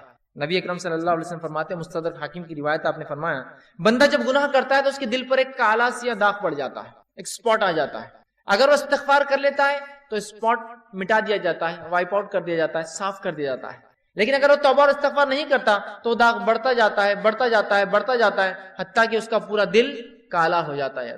تو اگر انسان توبہ استغفار کرتا ہے تو دل صاف ہو جاتا ہے، وہ دھبا دل سے نکل جاتا ہے جو گناہ کی وجہ سے لگ جاتا ہے دلوں کے اوپر. لیکن آج گناہ کرنے کے بعد بھی ہم کہاں رجوع کرتے ہیں استغفار کرتے ہے نا. اسی لیے کہا جاتا ہے ہمارے دل تو آج کالے ہو چکے، اس لیے کہ ہمارے اعمال کالے ہیں. استغفار کرنے سے دھبا مٹتا چلا جاتا ہے. گناہ ہوئے استغفار کیجیے، توبہ کیجیے، دھبا مٹ جائیں گا. تو دل کالے ہونے سے بچ جاتا ہے، اور جب استغفار کرتا ہے تو دل چمکا دیا جاتا ہے، صاف کر دیا جاتا ہے. اسی طرح 11واں فائدہ توبہ اور استغفار کا وہ یہ ہے کہ توبہ اور استغفار سے کتنا ہی گناہ، بڑا گناہ کیوں نہ اللہ معاف کر دے. توبہ اور استغفار جب انسان کرتا ہے نا، کتنا ہی بڑا گناہ آپ نے اور ہم نے کیوں نہ کیا ہو، اللہ معاف کر. کتنا ہی بڑا، اور سب سے بڑا دنیا میں گناہ کون سا ہے؟ اللہ کے ساتھ شرک کرنا. اگر شرک کرنے والا بھی توبہ کرے سچی، تو سچی توبہ کے بعد اللہ اس کے شرک کو بھی معاف کر دیتا ہے، زنا کو بھی معاف کر دیتا ہے، کفر کو بھی معاف کر دیتا ہے، نفاق کو بھی معاف کر دیتا ہے، ہر قسم کے گناہ کو معاف کر دیتا ہے. اور نماز اگر چھوڑتا ہے، تارک الصلاۃ ہے، نماز چھوڑنے والا، تو اس کے گناہ معاف ہو جائیں گے. لیکن توبہ سچ، اور توبہ کی شرائط میں بہرحال انشاءاللہ آگے آؤں گا. لیکن جو بات آیت گزری آگے وہ یہ ہے کہ ایمان لانے کے بعد عمل صالح پڑ جائے، یہ توبہ کی شرائط ہے. ورنہ یہ نہیں کہ توبہ کر لی اور اگلا گناہ کرنا پھر گناہ کرنے سے ہر گناہ کی معافی، توبہ کرنے سے ہر گناہ کی معافی ملتی ہے. ہر گناہ کی شرط یہ ہے کہ موت سے پہلے یا قیامت کی کوئی بڑی علامت آنے سے پہلے، موت سے پہلے. اس لیے کہ آپ نے حدیث فرمایا جب خرخراہٹ کی آواز گلے میں شروع، نزات کی حالت، موت سے قریب خر آواز آتی ہے گلے سے، انسان مرنے قریب ہو، تو تب کی گئی توبہ قبول نہیں ہوتی ہے. جیسے کہ فرعون نے بھی توبہ کی تھی جب وہ غرق ہو رہا تھا، صحیح بخاری کی روایت، غرق ہو رہا تھا، موت دیکھ چکا تھا، توبہ کی، اللہ نے توبہ قبول نہیں کی اور ڈوب کو مارا گیا. کیونکہ ڈوبتے وقت کہا میں ایمان لایا موسیٰ اور ہارون کے رب پر، کام نہیں ہے. تو اس سے پہلے کہ موت آئے توبہ کر لے، یا کوئی علامت آ جائے قیامت کی، توبہ ضرور. ہر گناہ کی توبہ اللہ معاف کرے. لیکن زندگی میں یاد رکھیں، مرنے سے پہلے اور نجات کی حالت، مطلب مرنے کے بعد اور نجات کی حالت سے پہلے اگر توبہ نہ ہوئی تو پھر توبہ کی گنجائش نہیں. جو گناہ ہم سے ہوا ہو، کتنا ہی بڑا کیوں نہ ہو، سچی توبہ اپنے رب سے کیجیے. یاد رکھیں، توبہ تو نصوحہ کیجیے، انشاءاللہ عزیز ہمارا رب کو ہم پائیں گے کہ وہ ہر گناہ کو. آئیے 12واں فائدہ، سچی توبہ کرنے سے ایک ایسا عظیم فائدہ ہے. سچی توبہ کرنے سے اللہ گناہوں کو بھی نیکی میں تبدیل کرے. سبحان اللہ. ایسا کہیں ہوتا ہے کسی کا آپ نے نقصان کیا، نقصان کرنے کے بعد معافی مانگی اور اس نے اتنے نقصان کے بدلے آپ کو کچھ عطا کر دیا. ہوتا یہ کہ معافی دے دے تو بڑی بات ہے، نہیں تو چیز بھر کے بھی دینا پڑتی، معافی مانگنا پڑتی، زندگی بھر کی دشمنی بھی رہتی. باقی گناہوں کو نیکی میں تبدیل کرنے اگر توبہ سچی ہو تو نبی اکرم صلی اللہ علیہ وسلم کے پاس ایک ایسا قبیلہ آیا عرب کا جو لوٹ مار کرتا تھا، راستوں مسافروں کو لوٹتا تھا، اور وہی ان کی انکم کا ذریعہ تھا. خون قرابہ، قتل، غارت گری، شرک اور کفر اور لوٹ مار. وائے کہ اللہ کے رسول، کیا ہماری توبہ ہے؟ مطلب ہم اگر توبہ کرنا چاہتے ہیں کہ ہماری توبہ ہے، جو اتنے گناہ ہم زندگی میں کر چکے ہیں، اور آج کون سا ایسا انسان ہے دنیا میں جو معافی نہیں چاہتا اپنے گناہوں کے لیے؟ راستہ یہ ہے معافی کا، راستہ یہ ہے معافی. ہر انسان چاہتا ہے اسے گناہ معاف ہو، ہر انسان ریپینٹ کرنا چاہتا ہے، توبہ کرنا چاہتا ہے، استغفار کرنا چاہتا ہے اپنے رب. یہ ہے طریقہ توبہ. تو کہا ہماری کوئی توبہ ہے؟ اللہ رب العزت نے بڑی طویل آیت نازل کی کہ وہ لوگ جو کفر کرتے ہیں، قتل کرتے ہیں، ٹھیک ہے، اور جو ہے اسی میں جو کفر اور شرک اور قتل و غارت گری میں ان کی موت آ جاتی ہے، تو اللہ ان سے عذاب کو نہیں ہٹائیں گا. لیکن آگے فرمایا جو کہ آیت اس طرح سے اللہ فرماتا ہے الا من تاب وعمل عملا صالحا فاولئک یبدل اللہ سیئاتہم حسنات وکان اللہ غفورا رحیما. اللہ نے فرمایا الا من تابا، ان گناہوں کے بعد اگر کوئی توبہ کر لے، شرک کیا تھا، قتل کیا تھا، جو کچھ کیا تھا، اگر توبہ کر لے، وہ آمنا، اور پہلی شرط ایمان لائے، اور الحمدللہ ہم تو مسلمان ہیں تو ایمان والے ہم ہیں ہی. اس کے بعد دوسری شرط وہ عمل عملا صالحا، اور اس کے بعد نیک کام شروع کر دے، عمل صالحا فاولئک، تو اللہ پھر اس عمل کے بدلے کی ایمان والا ہے، سچی توبہ کیا، اولئک یبدل اللہ سیئاتہم، تو اللہ بدل دیں گا ان کے گناہوں کو حسنات، نیکیوں کے اندر. اور آگے فرمایا وکان اللہ غفور الرحیم، اور اللہ تعالیٰ تو معاف کرنے والا اور رحم کرنے والا. تو گناہ بھی نیکی میں تبدیل ہو سکتے اگر سچی توبہ انسان کی. اسی طرح ابن ماجہ کی روایت ہے، آپ صلی اللہ علیہ وسلم فرماتے کہتے ہیں اگر تم اس قدر گناہ کرو کہ تمہارے گناہ آسمان تک پہنچ جائے. لیکن ان حدیثوں کو بالکل رائٹ کانٹیکس میں لیجیے، بالکل صحیح معنوں میں لیجیے. یہ حدیث دلیل نہیں ہے گناہ کرنے کی، جو ہو جاتے اس کی معافی کی دلیل، رائٹ کانٹیکس. تو اللہ کے رسول فرماتے ہیں کہ اگر تمہارے گناہ آسمانوں تک بھی اگر چھوئیں گے، ٹھیک ہے، اگر تم اس قدر گناہ کرو کہ تمہارے گناہ آسمانوں تک پہنچ جائیں گے، پھر تم توبہ کر لو تو اللہ تمہاری توبہ کو قبول کرے. اگر کسی انسان نے ایسے بھی گناہ کیے ہو جو آسمانوں تک چھو رہے جا کر، لیکن وہ اللہ کی ذات سے ان گناہوں پہ کبھی نا امید نہ ہو، یاد رکھیں. بلکہ اگر سچی توبہ کرتا ہے تو انشاءاللہ عزیز اپنے رب کو وہ توبہ قبول کرنے والا اور معاف کرنے والا ضرور پائیں گا. لیکن توبہ سچی ہو، اس کے شرائط کے ساتھ، یاد رکھیے. چلیے آئیے آگے. 13واں فائدہ جو ہم توبہ کا فائدہ اٹھاتے ہیں اور جو ہے استغفار کا، آدمی سچی توبہ کی وجہ سے جنت کا مستحق بن جاتا ہے. سچی توبہ کی وجہ سے جنت کا مستحق بن جاتا ہے. اللہ رب العزت نے سورہ تحریم سورہ نمبر 66 آیت نمبر 8 میں فرمایا، یا ایھا الذین آمنوا توبوا الی اللہ توبۃ نصوحا. اے وہ لوگو جو ایمان لائے ہو، اللہ سے سچی توبہ کرو، سچا رجوع کرو، سچے ڈھنگ سے اس کی طرف پلٹو اور گناہوں سے اپنی معافی مانگو. تو نصوحا عسیٰ ربکم ان یکفر عنکم سیئاتکم، تو ہو سکتا ہے تمہارا رب پھر تم سے تمہارے گناہوں کی مغفرت کر دے، اس کا کفارہ کر دے، اسے معاف کر دے. سیئاتکم ویدخلکم جنات تجری من تحتها الانہار، اور تمہیں ایسی جنتوں میں داخل کر دے جس کے نیچے ندیاں نہریں بہتی. توبہ کرنے کا فائدہ، انسان جنت کا مستحق بن جاتا ہے. 14واں اور آخری فائدہ جو آج میں رکھوں گا توبہ کا، وہ یہ ہے، جب انسان سچی توبہ کرتا ہے، سچے طور سے ندامت ہوتا ہے، توبہ کرتا ہے، تو جو ہے اللہ رب العزت جو ہے اس سے خوش ہوتا ہے. انسان جب توبہ کرتا ہے تو اللہ خوش ہوتا ہے، ناراض نہیں ہوتا. ہاں ناراض تو ان سے ہوتا ہے جو گناہ کرے اور اڑ جائے اس پر، لیکن جو توبہ کرتے ہیں اللہ خوش ہوتا ہے. حدیث کے الفاظ اس طرح سے جو توبہ کے بارے میں نبی اکرم صلی اللہ علیہ وسلم فرماتے ہیں کہ اللہ خوش ہوتا ہے، اور حدیث اس طرح سے جو صحیح بخاری کی روایت ہے، آپ صلی اللہ علیہ وسلم فرماتے ہیں کہ اللہ اپنے بندے کی توبہ پر ایسا خوش ہوتا ہے، جب بندہ توبہ کرتا اللہ ایسا خوش ہوتا ہے جیسے کہ ایک شخص سفر پر نکلا ہو، مسافر ہو، سفر کر کے چل جا رہا ہو، اور ایک جگہ اپنے اونٹ کو باندھے اور لیٹ جائے ریگستان کے بیچ میں، اور جب وہ جاگے تو اس کا اونٹ چلا جائے، وہ تھوڑا نکل کر ڈھونڈتا ہے اپنے اونٹ کو، اس کا اونٹ اسے نظر نہیں آتا، تو پھر وہ واپس آتا ہے اور سوچتا ہے کہ اب ریگستان میں گھوم کے مرنے سے اچھا ہے جہاں لیٹا تھا اس چھوٹے درخت کے نیچے لیٹ جاؤں تو مجھے موت آ جائے، کیونکہ اب ریگستان میں اونٹ گھومنا مطلب موت ہے اور کوئی راستہ نہیں. وہ آ کر لیٹ جاتا ہے، اور جب لیٹ جاتا ہے تھوڑی دیر بعد دیکھتا ہے تو اس کا اونٹ پورے مال کے ساتھ جوں کا تو کھڑا ہے.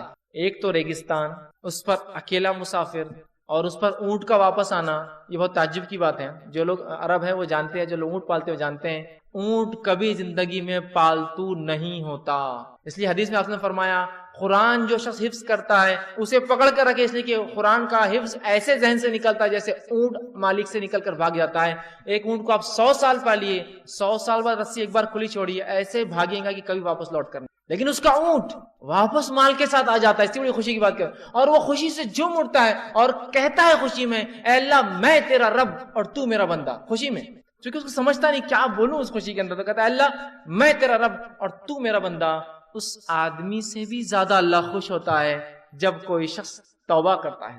اس آدمی سے بھی زیادہ اللہ خوش ہوتا ہے جب کوئی شخص توبہ کرتا ہے. دیکھ رہے ہیں آپ توبہ کیا فضیلت، اللہ خوش ہوتا ہے توبہ کرنے والا، اور بہت ناراض اور غضبناک ہوتا ہے، عذاب نازل کرتا ہے جو گناہوں پہ گناہ کرتے ہیں. اور انسان ہونے کے ناطے کیا گناہ ہم سے نہیں ہوتے، کیا گناہ نہیں ہوتے ہماری آنکھوں سے، ہمارے ہاتھ سے، ہماری زبان سے، ہمارے کانوں سے، ہمارے جسم سے، لیکن رب سے ہم فوراً کر لیں استغفر اللہ استغفر اللہ. پتہ نہیں کیا ہو گیا، کوئی چیز نقصان پہنچ گیا، کسی جانور کو نقصان پہنچ گیا، کسی انسان کو پہنچ گیا ہوں، میں نہیں جانتا ہوں، میری گاڑی کہیں کھڑی تھی کسی کو تکلیف ہو گئی ہوں گی، استغفار کا ورد کر رہا ہوں استغفر اللہ، ہو گیا گناہ معاف. آئندہ وہ غلطی نہیں کرنا چاہیے، لیکن انون ہم کو نہیں پتا ہم سے کیا ہو رہا ہے، کتنی خطائیں غلطیاں ہو جاتی ہیں، بس ورد کرتے رہیے، اپنے ایک معمول بنا لیں ہم.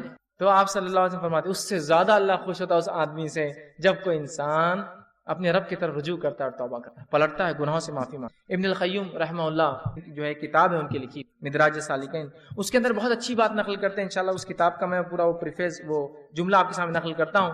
وہ لکھتے ہیں اور کہتے ہیں توبہ کے بارے میں کہ توبہ ہی دین کی حقیقت ہے. وہ لکھتے ہیں اور کہتے ہیں، فرماتے ہیں، آپ نے فرمایا اور کہا، فرماتے ہیں کہ دین اسلام کی حقیقت، توبہ دین اسلام کی حقیقت ہے اور سارے کام، سارا دین توبہ میں داخل ہے.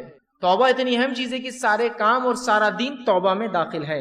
یہی وجہ ہے کہ توبہ کرنے والا اس بات کا مستحق ہے کہ اللہ تعالیٰ کا وہ دوست قرار دیا جاتا ہے، کیونکہ اللہ تعالیٰ توبہ کرنے والوں اور پاک صاف رہنے والوں کو دوست رکھتا ہے.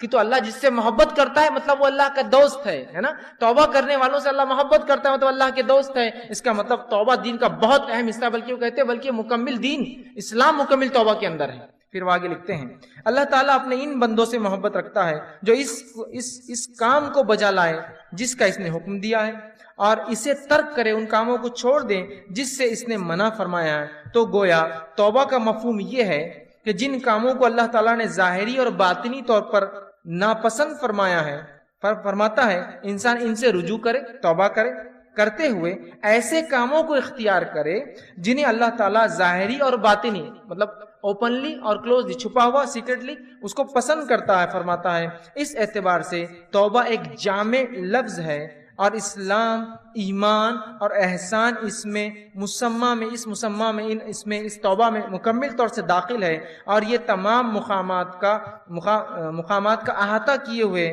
اسی لیے یہ ہر مومن کے مقصود کی ابتدا بھی ہے کہ وہ توبہ کرے، اور انتہا بھی ہے، خاتمہ بھی اسی پر ہو کہ وہ توبہ کرے۔ اسی مقصود کی خاطر مخلوق کو جود بخشا گیا، اور توحید اسی کا ایک جز ہے، بلکہ عظیم جز ہے۔ پھر آگے لکھتے ہیں اکثر لوگ توبہ کی قدر و منزلت اور اس کی حقیقت سے آگاہ نہیں ہوتے۔ علم اور عمل اور حال کے اعتبار سے توبہ کرنا تو بہت دور کی بات ہے۔ اللہ تعالیٰ توبہ کرنے والوں سے اسی لیے محبت رکھتا ہے کہ ساری مخلوق میں وہی ہے جو اس کے خاص بندے ہیں۔ توبہ کرنے والے خاص بندے ہیں، گناہ گار تو سارے ہی ہیں، خاص ہیں۔ اگر توبہ اسلام کے تمام احکام اور ایمان کے کامل حقائق کی جامع نہ ہوتی تو اللہ تعالیٰ اپنے بندے کی توبہ پر اس قدر مسرت کا اعلان نہ کرتا۔ اگر توبہ بہت اہم چیز نہ ہوتی تو وہ حدیث میں وہ نہیں آتا کہ ایک آدمی جس طرح سے خوش ہوتا ہے اللہ ویسا خوش ہوتا ہے۔ اعلان اظہار نہ فرماتا۔ تمام مقامات، وہ احوال جن کے بارے میں لوگ گفتگو کرتے ہیں، وہ سب توبہ ہی کی تفصیلات اور اس کی آثار اور اسی کے نتائج ہیں۔ تو توبہ کے بارے میں کتنی پیاری بات لکھتے ہیں کہ ہر چیز کا تعلق کہتے دین اور اسلام کا توبہ سے۔ اب آئیے توبہ کی کنڈیشنز کیا ہیں، شرائط۔ توبہ کی کنڈیشنز رکھنے سے پہلے ایک چیز کی وضاحت اور کلیریفیکیشن دینا چاہتا ہوں ایک مثال کے ذریعے۔ سمجھ لیجیے آپ اکاؤنٹس کیپنگ کرتے، اکاؤنٹنٹ ہے، یا آپ ایسا کام کرتے جہاں آپ کو لکھنا، خط و کتابت کا کام ہوتا ہے، رائٹنگ ورک ہوتا ہے۔ اب ہوتا یوں ہے کہ جب قلم یا پین غلط چل جاتا ہے تو بہت مشکل ہوتی ہے اس کو مٹانا، کٹ کرنا پڑتا ہے۔ اب ہو یوں کہ کوئی یہ کہے کہ دیکھو یہ جب لکھو تو اس پہ غلطیاں مت کرو، اور غلطی ہو تو میں ناراض ہوں گا، اور جب آپ لکھتے تو غلطی ہو جاتی تو آپ سوچتے کاش کہ کوئی ایک ایسی چیز ہوتی جس کے ذریعے میں کیا کروں جو غلطیاں ہو رہی اس کو مٹا دوں۔ تو سمجھ لیجیے آپ میرے پاس ہی کام کر رہے تھے یا میں آپ کے پاس کام کر رہا ہوں، میں نے آپ کو ایک ربر لا کے دیا، اریزر، کہ دیکھیے اگر غلطی ہو جائے تو اس سے کیا کرنا ہے، اس اریزر ربر سے اس غلطی کو مٹا دینا تاکہ اکاؤنٹس اچھے دکھے، خراب نہ ہوتا۔ سمجھ رہے بات؟ اب جب میں نے آپ کو دے کر چلا گیا تو آپ اس غلطی کو کچھ دن مٹاتے رہے، بعد میں آپ کے دماغ میں ایک نئی چیز آئی، اور ربر جو دیا گیا وہ غلطی کو مٹانے کے لیے دیا گیا، تو آپ نے کیا شروع کیا معلوم؟ پھر کاغذ پہ چھرے مارے اور مٹاتے جا رہے اسے، چھرے مارے اور مٹاتے جا رہے اسے، اس لیے کہ ربر ہے نا اپنے پاس، تو چھرے ماریں گے مٹا لیں گے۔ تو ہم کو اللہ رب العزت نے ہماری فطرت میں چونکہ خطا ہے، غلطیاں کرنا ہے، ان غلطیوں کے اصلاح اور حل کے لیے، ان غلطیوں کی معافی کے لیے توبہ دی۔ تو ہم نے توبہ کو کیا سمجھ لیا کہ توبہ اس لیے دیا گیا کہ نئے گناہ کرنا ہے ہم کو، توبہ اس لیے دیا گیا کہ نئے گناہ کرنا ہے ہم کو، توبہ اس لیے دیا گیا تھا کہ جو گناہ ہو جاتے ہیں ان کی معافی ہوتی ہے۔ یہ بات میں اس لیے کہہ رہا ہوں کہ بہت سارے لوگ گناہوں کو اس لیے کرتے ہیں کہ وہ توبہ کرتے ہیں۔ ایک صاحب مجھے کہنے لگے دیکھیے میرا معاملہ ایسا ہے، میں نے فجر پڑھ کے آ جاتا، میں فجر پڑھ کے آنے کے بعد یہ کرتا، وہ کرتا، فلاں کرتا، بزنس میں جھوٹ بولتا، فلاں سب کرتا، پھر الحمدللہ میں استغفار وہ کرتا اور ظہر پڑھ لیتا تو میرے پورے گناہ معاف۔ پھر اس کے بعد میں ظہر پڑھ کے آتا، پھر یہ کرتا، وہ کرتا، یہ کرتا، یہ فلاں کرتا، یہ فلاں کرتا، اور یہ سب ہوتا۔ اس کے بعد کیا کرتا ہوں، بولے عصر پڑھتا ہوں، استغفار کرتا ہوں، اللہ سے گناہ معاف۔ پھر شام ہوتی ہے، میں گھر آتا ہوں، ٹی وی پکچر دیکھتا ہوں، یہ کرتا ہوں، گانے سنتا ہوں، کرتا ہوں، سونے سے پہلے توبہ کر لیتا ہوں، گناہ معاف۔ پھر صبح اٹھتا ہوں، پھر نئے گناہ کرتا ہوں، تو بس توبہ، بس بولے میں نے اختیار کر لیا، گناہ کر رہا ہوں اور معافی مانگ لیتا ہوں فوراً، الحمدللہ بولے میرے گناہ جبھی معاف ہو جاتے ہیں۔ کیا توبہ اس لیے دی گئی تھی کہ آپ گناہ کرتے جائے اور معافی مانگتے جائے، گناہ کرتے جائے اور معافی مانگتے جائے؟ توبہ کا معنی کیا ہے، اس کے شرائط میں چھپا ہے۔ توبہ کسے کہتے ہیں بھائی، کنڈیشنز دیکھ لیجیے، ورنہ وہ غلط فہمی میں لوگ ہوتے ہیں۔ ایک واقعہ میں نے پہلے بھی سنایا تھا کہ ایک صاحب ایک مرتبہ حج کو جا کے آئے، وہ ایک سنستھا سوسائٹی چلاتے تھے۔ آنے کے بعد کچھ لوگوں سے انہیں ایڈوانس پیسے لے رکھے تھے کہ یہ نوکری دوں گا، او پی این کی نوکری دوں گا، ٹیچر کی نوکری دوں گا۔ اب جب واپس آئے تو لوگوں نے کہا بھائی بہت، اب تم جانے لگے حج کو، کہ بھائی بہت وہ ہو گیا، آپ حج کو جا رہے ہیں تو ہمارے پیسے واپس کر دیجیے۔ تو کہا آئے بات دیں گے نا۔ جب حج سے آ گئے تو کہا کہ بھائی آپ پیسے دے دیجیے، آپ نوکری تو نہیں دے رہے۔ تو کہ ہمارے پچھلے گناہ تو پورے معاف ہو گئے، سمجھ رہے آپ؟ اور پھر اللہ ان پر رحم کرے، انہوں نے پیسے نہیں لوٹائے ان کے، کہا حج ہو گیا ہمارا۔ اور مفتی صاحب نے بول دی تھی حج ہوا تو پچھلے گناہ معاف ہوتے ہیں۔ ارے بد اخلوں، مفتی صاحب نے جو کہا تھا گناہ معاف ہوتے تو اس کا مطلب یہ تھوڑی ہے کہ تم نئے گناہ کرو حج کے بعد آ کر۔ وہ تو ان لوگوں کے جو سچی توبہ کے ساتھ گئے تھے اپنے رب کے پاس، رجوع کیا، ان کی معافی۔ اور بندوں کے حق تو معاف ہی نہیں ہوتے، یاد رکھیے، حج سے بھی معاف نہیں ہوتے، یاد رکھ لیجیے بات۔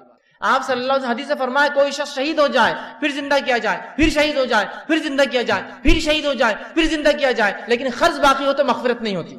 کیا چاہیے آپ کو؟ قرض باقی ہو تو شہید کو بھی نہیں ہے تو دوسروں کا تو چھوڑ دیجیے. تو آئیے اس کی شرائط، کنڈیشن بہت امپورٹنٹ ہے. توبہ کے فضائل فائدے پتہ چل گئے. کنڈیشن نہ پتہ چلے تو انسان کو لگے گا گناہ کرنے کے لیے تو توبہ ہے، نہیں، گناہ ہو جائے تو توبہ ہے. آئیے سنیے کنڈیشن. توبہ کی شرائط جو ہے وہ یہ ہے. علامہ راغب اصفہانی اور امام نووی رحمہ اللہ توبہ کی شرائط لکھتے اور کہتے ہیں جو ہے برے کام کو اس کے گناہوں کی وجہ سے ترک کرنا. توبہ سے پہلے انسان جو برے کام کو چھوڑتا ہے، کیوں چھوڑتا ہے؟ اس کی نیت کیا ہو؟ توبہ کے لیے نیت یہ ہو انسان کی کہ برے کاموں کو اس کی قباحت، برائی کی وجہ سے چھوڑنا. بہت سے لوگ برے کاموں کو چھوڑتے ہیں لیکن اس کی برائی کی وجہ سے نہیں. کیوں چھوڑتے ہیں؟ اب میں شرابی ہوں، میں شراب اس لیے اب نہیں پی رہا ہوں کہ اس لیے کہ اب بیٹی بڑی ہوگی رشتے نہیں آئیں گے نا، تو میں نے شراب اس لیے نہیں چھوڑی کہ شراب پینا حرام ہے، میں نے شراب اس لیے چھوڑی کہ بیٹی کے رشتے کا معاملہ ہے. تو وہ لکھتے ہیں کہ گناہ کو اس لیے ترک کرنا ان کی قباحت کی وجہ سے، دنیا مفاد اور فائدوں کے لیے نہیں، ان کی برائی کی وجہ سے کہ اللہ بہت میں گناہ میں. تو توبہ کے لیے یاد رکھیے، توبہ جو ہم کریں گے تو گناہوں کو ہم اس لیے چھوڑیں گے کہ ان کی قباحت کی وجہ سے. اب کنڈیشن رکھ رہا ہوں. فرسٹ، پہلی کنڈیشن، گناہوں کو ہم چھوڑیں گے جس سے ہم توبہ کرتے ہیں، مطلب اس گناہ کو ہم چھوڑ دیں گے جس سے ہم توبہ کرتے ہیں، پہلی شرط. دوسری شرط وہ یہ ہے اس گناہ پر ندامت ہم کریں گے، نادم ہوں گے. پہلا ہم اس گناہ کو چھوڑ دیں گے جس کے بارے میں ہم توبہ کر رہے ہیں، اس گناہ پر ہم نادم ہوں گے جس گناہ کو ہم نے کیا تھا. اور تیسری شرط یہ ہے کہ جو ہے یہ پختہ ارادہ کریں گے کہ اگلی بار وہ گناہ نہ ہو. یہ تین کنڈیشن ہوں گے تو توبہ قابل قبول ہے. تو وہ شخص حج کو جا کے آیا اس نیت سے کہ اگلے گناہ کروں گا، تو کیا اس کی توبہ قبول ہوئی؟ نہیں، وہ فیل گیا. اس لیے کہ توبہ کی پہلی شرط کہ گناہ کو چھوڑے، اس نے تو گناہ کرنے کے لیے توبہ کی. نادم ہو، وہ نادم کہا تھا، اس نے تو نئے گناہ کے لیے کام کیا. اور تیسرا فرمایا پھر دوبارہ وہ گناہ نہ کرے. تو یہاں تو ہم تو توبہ کو سمجھ رہے گناہ نئے کرنے کا راستہ ہے. تو پہلا انسان گناہ کو چھوڑ دے، دل میں نادم ہو، اور تیسرا دوبارہ وہ گناہ نہ کرے، تو پھر اللہ رب العزت کو ضرور توبہ قبول کرنا پائیں گے. اس لیے کنڈیشن ہے توبہ کے ساتھ. چوتھی ایک اور کنڈیشن ہے توبہ میں اندر. یہ تو اللہ کے معاملے میں تین کنڈیشن، بندوں کے معاملے میں فورتھ کنڈیشن آ کر اٹیچ ہو جاتی ہے. وہ کیا ہے؟ بندے کا حق لیا تھا، مارا تھا، تو حق لوٹائے اور معافی مانگے. حق لوٹائے اور معافی مانگے. بہت سے لوگ کیا کرتے ہیں؟ ہاں، توبہ کی چار شرائطیں سمجھ میں آ گئے. پہلے تو گناہ کو چھوڑ دینا، میں نے ایک کی زمین لی تھی، اب میں کسی کی زمین نہیں ماروں گا. دوسرا کہ جو ہے اس کو نادم ہونا، میں دل میں بہت نادم ہوں کہ ان کے پلاٹ، ان کے گھر پہ میں قبضہ کر کے بیٹھ گیا، بہت نادم ہوں. تیسرا دوبارہ نہیں کرنا اس گناہ کو، تو اب دوبارہ ان کا کوئی گھر میں نہیں لوٹوں گا. چوتھا بھائی مجھے معاف کر دو، تمہارا گھر میں نے لیا. معاف کر دیا میں نے، گھر خالی کرو. نہیں، خالی کا معافی ہوگی نا، معافی مانگ لیا نا میں نے آپ سے. بندے کا معاملہ آئے گا تو دو چیزیں کرنا ہے، اس سے معافی بھی مانگنا ہے اور چیز بھی لوٹانا ہے. نہیں تو معافی مانگ لیا، بھائی میں نے آپ نے موبائل چرایا تھا، معاف کر دینا مجھے، میں آپ کے گھر میں بس گیا تھا، مجھے بہت پشیمانی ہوئی، بہت غلطی ہوئی، اگلا کوئی گھر نہیں لوٹوں گا آپ کا، میں اب میں وہ ہو گیا، اب بس معاف کر دو مجھے. نہیں، آپ بندے سے معافی بھی مانگیں گے، چیز واپس لوٹائیں گے. اب کچھ لوگ سوال کرتے ہیں اب دادا نے کسی کی زمین مار کے رکھی تھی. میں زمین کا ایگزامپل کیوں دے رہا معلوم ہے؟ اس لیے کہ حدیث میں زمین کی جو وعید آئی ہے نا، آپ اس کا اندازہ نہیں لگا سکتے کسی کی زمین مارنے کی کیا وعید. آپ نے فرمایا جو ایک بالش زمین کسی کی دنیا میں مارے گا، ایک بالش مطلب اپروکسیمیٹلی ایک ہاتھ 9 انچ to 10 انچ ہوتا ہے، 9 سے 10 انچ. ایک بالش جو زمین مارے گا، اللہ اس بالش کے برابر 7 زمینوں کا توق اس کے گلے میں ڈالیں گا روز. صرف ایک بالش. ہم تو کسی گھر میں کرائے سے رہ گئے اور گھر ہی مار لیا اس کا. کتنے بالش کا گھر ہے، اتنی زمین، 7 زمین، 7 ارتھ، اتنا وزن اس کے گلے میں ڈالا جائے گا. توق کہتے ہیں کوئی گلے کی گردن کے اطراف چیز. کیا عظیم گناہ، اندازہ لگا سکتے کیا عظیم. سری حدیث کا میں نے خیر ایگزامپل دیا. تو ہمیں کیا کرنا ہوگا؟ اگر وہ شخص مر گیا جس کی زمین، اور وہ شخص مر گیا جس نے زمین لی تھی، میرا دادا تھا وہ، تو مجھے اس کے پوتا اگر زندہ تو جانا پڑے گا، کہنا پڑے گا میں فلاں کا پوتا ہوں اور میرے دادا نے حق مارا تھا، میرے بھائی یہ زمین تیری ہوئی تاکہ میرے دادا کو کم سے کم نجات تو ملے. تو وارث ہے چکے ان کا، یہ تیری، اب تم کو کیا کرنا، میں نکل، یہ میری نہیں، یہ میرا ذمہ نہیں، میں یہ بوجھ اپنے سر پہ نہیں. یہ کرنا ہوگا آپ، تاکہ وہ بھی بچے جس نے لوٹا ہے اور ان کو ان کا حق ملے. چاہے وہ چلا بھی گیا ہو تو کم از کم وارثین کو اس کا حق ملے. ٹھیک ہے؟ تو اگر کوئی بندوں کا حق تھا تو بندوں سے پہلے معافی کہ میرے بھائی غلطی ہوئی، اور معافی کے بعد چیز کا واپس. ہاں، لیکن کچھ بندوں سے معافی یہ بھی ہو سکتی چیز لوٹانا نہیں. جیسا کسی کو آپ نے برا کہہ دیا، اس میں تو صرف معافی کافی ہے، چونکہ کوئی چیز نہیں لی نا. لیکن کسی سے ادھار لیا تھا، آپ کرے بھائی مجھے آج پتا چل گیا معاف کر دے، تو معاف نہیں، پیسے دے کے معافی مانگنا پڑیں گے. وہ تو ویسے ہی بول رہا ہے کہ یار جان دو صدقہ کیا بلکہ چھوڑ دیا. نہیں، آپ کو کہنا پڑے گا یہ پیسے واپس اور میں آپ سے معافی، جو کچھ ہو سکتا ہے میں آپ کے لیے کروں گا، آپ مجھے مانگی اس سے معافی. چوتھی شرط اس پہ اٹیچ ہو جاتی ہے آ کر. اگر بندوں کا معاملہ تو اللہ کے معاملے میں 3 شرائط ہوتی ہے. اب آئیے توبہ کب تک کی جا سکتی؟ صحیح مسلم کی روایت ہے، آپ صلی اللہ علیہ وسلم فرماتے ہیں جو شخص سورج کے مغرب سے طلوع ہونے سے پہلے، مغرب میں سورج ڈوبتا ہے نا، غروب، مغرب میں سورج طلوع ہونے سے پہلے تک توبہ کرتا ہے تو اللہ توبہ قبول کر لے گا، کیونکہ قیامت کی ایک بڑی علامت ہے. دوسری حدیث فرمایا جو جامع ترمذی کی روایت، آپ نے فرمایا کہا بے شک اللہ بندے کی توبہ اس وقت تک قبول کرتا ہے، قبول فرماتا ہے جب تک کہ غرغراہٹ کی آواز گلے سے شروع نہ ہو۔ موت سے پہلے ایک آواز آتی ہے انسان کی نزا کی حالت میں، تب تک توبہ قبول، اس لیے کہ ایک آدمی کی موت اس کی قیامت ہو جاتی ہے، اور یا تو قیامت کی کوئی بڑی علامت ہے تو توبہ کب تک کی جا سکتی ہے؟ موت تک کی۔ تو قیامت کی بڑی علامت ایک الگ چیز ہے، موت تک۔ اور کوئی یہ نہ سوچے کہ ابھی تو بہت ٹائم باقی ہے تو مرنے سے پہلے کیا کریں گے؟ توبہ۔ بہت سے لوگ ایسے عقیدے کہ میں نے دیکھا ہے کہ کہتے ہیں ہاں مرنے سے پہلے توبہ کر لیں گے، مرنے سے پہلے فلاں کام کر لیں گے، اللہ سے معافی مانگ لیں گے نا۔ کیا کوئی جانتا ہے ہم کس کی موت کب آئیں گی؟ کوئی لکھ کر دے سکتا ہے بانڈ پیپر پہ کہ ہاں میری موت تو ابھی بہرحال 20 سال بعد تو میں رہوں گا ہی، تب آ جانا؟ کر سکتا ہے کوئی؟ نہیں کر سکتا نا موت کے تعلق سے۔ نبی اکرم صلی اللہ علیہ وسلم کے زمانے میں ایک خاتون کہ اللہ کے رسول صلی اللہ علیہ وسلم مجھے فلاں فلاں کوئی چیز کی حاجت ہے، تو آپ نے کہا ٹھیک ہے مجھ سے آ کے لے لینا جب ضرورت پڑے۔ تو کہا آپ کو اگر نہ پاؤں تو، مطلب آپ دنیا سے چلے جائیں، انتقال کر جائے تو کہا ابو بکر سے لے لینا۔ تو کہا ابو بکر کو نہ پاؤں تو کہا پھر عمر سے لے لینا۔ حدیث میں ایک تو پتا چل رہا ہے کہ اللہ کے رسول کے بعد کوئی ذات دنیا تو ابو بکر، اور ان کے بعد کوئی ہے تو عمر، یہ بھی پتا چل گیا۔ اور دوسرا یہ کہ انسان کبھی بھی دنیا سے جا سکتا ہے۔ اس خاتون کو ہوا کہ آپ وعدہ تو کر رہے ہیں، کون پورا کرے گا؟ تو کہا میرے بعد، مطلب آپ کا ذمہ دار، آپ کا خلیفہ کون بنے گا؟ حدیث میں یہ بھی اس کا اشارہ ہے، ابوبکر بنے گا تو ابوبکر سے آ کے لے لینا، اس کے بعد عمر بنے گا، عمر سے آ کے لے لینا، ٹھیک ہے۔ اور اس سے ایک بات یہ بھی پتا چلی کہ جو ذمہ دار ہوتا ہے، وارث نہیں، مطلب مثال کے طور وارث کی تو میں نے اگزامپل دیا نا، بیٹے نے دادا نے لوٹی تھی، لیکن ذمہ دار ہوتا ہے۔ کبھی کوئی آرگنائزیشن ہے جس کی زمین کھا کر بیٹھے تھے ہم، جس کا پیسہ لے بیٹھے تھے، تو آرگنائزیشن میں تو اس کے پریزیڈنٹ چینج ہوتے رہیں گے، جو بھی وقت کریں گے اس کو دینا پڑے گا۔ کیونکہ یہاں کیا پوچھا، آپ کو نہ پاؤں تو کہا ابوبکر ذمہ دار ہوں گے تو ابوبکر سے لے لینا، ان کو نہ پاؤں تو عمر ہوں گا پھر عمر سے لے لینا۔ سمجھ رہے ہیں بات؟ تو یہ ضروری یاد رکھیے کہ ہم موت سے پہلے توبہ کر لیں۔ موت کب آئیں گے نہیں جانتے ہیں، توبہ کیجیے، اور بندوں کے حق ہو تو پہلے کیجیے بھائی میرے، اس لیے کہ اللہ کے حق کے تعلق سے پھر بھی امید معاف کریں گے، لیکن بندے تو معاف نہیں کریں گے۔ روز قیامت وہ شخص مفلس ہوں گا جو دنیا میں حق مار کے آئیں گے بندوں کا اور توبہ نہ کی اور ان سے معافی نہ مانگی۔ آئیے اسی طرح جو ہے اللہ ہمارے کسی بھی گناہ کو معاف کرتا ہے کنڈیشن کے ساتھ، شرائط کے مطابق۔ وہ جو کنڈیشن میں نے 3 اور 4 رکھی ہے اس کے مطابق سچی توبہ ہو تو اللہ ہر گناہ کو معاف کر لیتا ہے۔ آئیے صحیح بخاری کی روایت سنیے، آپ صلی اللہ علیہ وسلم فرماتے ہوئے کہتے ہیں ایک شخص نے گناہ کیا اور پھر کہا اے اللہ میں تجھ سے اپنے گناہ کی بخشش طلب کروں، اللہم اغفر لی ذنبی، اے اللہ میں تجھ سے اپنے گناہ کی بخشش۔ تو اللہ تعالیٰ فرماتا ہے اور کہتا ہے فرشتے کہ میرے بندے نے گناہ کیا اور وہ جانتا ہے، اسے معلوم ہے کہ اس کا ایک معاف کرنے والا رب ہے جو معاف بھی کرتا ہے اور پکڑتا بھی ہے، تو میں نے اسے معاف کیا۔ پھر وہ ایک گناہ کرتا ہے، دوسرا مطلب وہ گناہ نہیں، چونکہ کنڈیشن شرائط کے ساتھ وہ معافی مانگ رہا ہے۔ پھر انسان ہونے کے بعد دوسری خطا ہوتی ہے، وہ کہتا ہے اللہ میرے گناہوں کو بخشش دے، میرے گناہوں کو اللہم اغفر لی ذنبی، اللہ میرے گناہوں کو معاف دے، میری مجھ بخشش کر دے۔ اللہ فرماتا ہے اے فرشتو میرا ایک بندہ ہے جس نے گناہ کیا اور وہ جانتا ہے اس کا ایک رب ہے جو معافی بھی دیتا ہے پکڑتا بھی ہے، میں نے اسے معاف کر دیا۔ پھر اس سے کوئی خطا ہوتی ہے، وہ کہتا ہے اللہ میری بخشش کر دے، میری مغفرت مجھے معاف کر دے۔ اللہ کہتا فرشتوں سے اے فرشتو میرا ایک بندہ ہے جو جانتا ہے اس کا ایک رب ہے جو اس کے گناہوں کو معاف کرتا ہے اور میں نے اس کو معاف کر دیا۔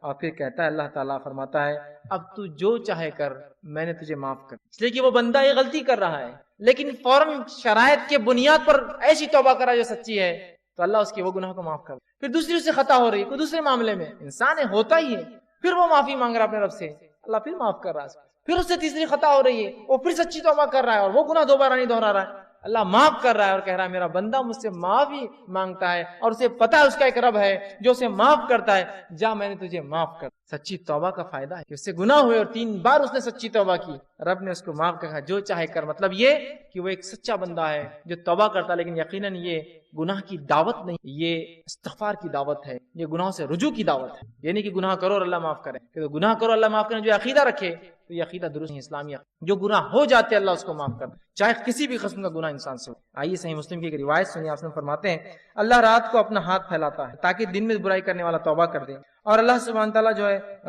دن میں ہاتھ پھیلاتا ہے تاکہ رات میں گناہ کرنے والا اس سے جو ہے توبہ کر لے۔ اور یہ معاملہ اللہ کا قیامت تک سورج کے مغرب سے طلوع ہونے تک چلتا رہے گا۔ روز اللہ رب العزت اپنے ہاتھ پھیلاتا ہے اور لوگوں سے کہتا ہے اور معافی دیتا ہے تاکہ جس نے دن میں گناہ کیا ہو رات میں معافی دے دوں، رات میں گناہ کیے ہو دن میں معافی دے دوں۔ اور یہ معاملہ اللہ قیامت تک چلتا ہے۔ اس سے پتہ چلتا ہے ہر گناہ کی معافی ہے اگر وہ اس کے شرائط کے ساتھ کیے جائے۔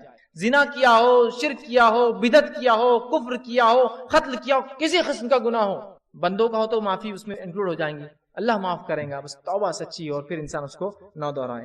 جامع ترمذی کی روایت ہے، آپ صلی اللہ علیہ وسلم فرماتے ہیں، حدیث غور سے سنیے، توبہ کے بارے میں بڑی بہترین ہے۔ اللہ فرماتا ہے اے ابن آدم جب تک تو مجھے پکارتا رہیں گا اور مجھ سے امید وابستہ رکھیں گا تو تو جس حالت پر بھی ہوگا میں تجھے معاف کرتا رہوں گا۔ اے ابن آدم، جب تک تو مجھے پکارتا رہیں گا، مجھ سے معافی طلب کرتا رہیں گا، تو جس حالت میں بھی ہوگا گناہ کے، میں تجھے معاف کرتا رہوں گا، اور میں کوئی پرواہ نہیں کروں گا کسی چیز کی تجھے معافی دینے میں۔ ٹھیک، آگے فرماتا اللہ، اے ابن آدم، اگر تیرے گناہ آسمان تک پہنچ جائے پھر تو مجھ سے معافی مانگے تو میں تجھے جو ہے بخش دوں گا، اور میں کوئی پرواہ نہیں کروں گا۔ اگر تو آسمان تک بھی تیرے گناہ ہو اور تو مجھ سے معافی مانگے، میں تیرے گناہوں کو جو ہے معاف کروں گا۔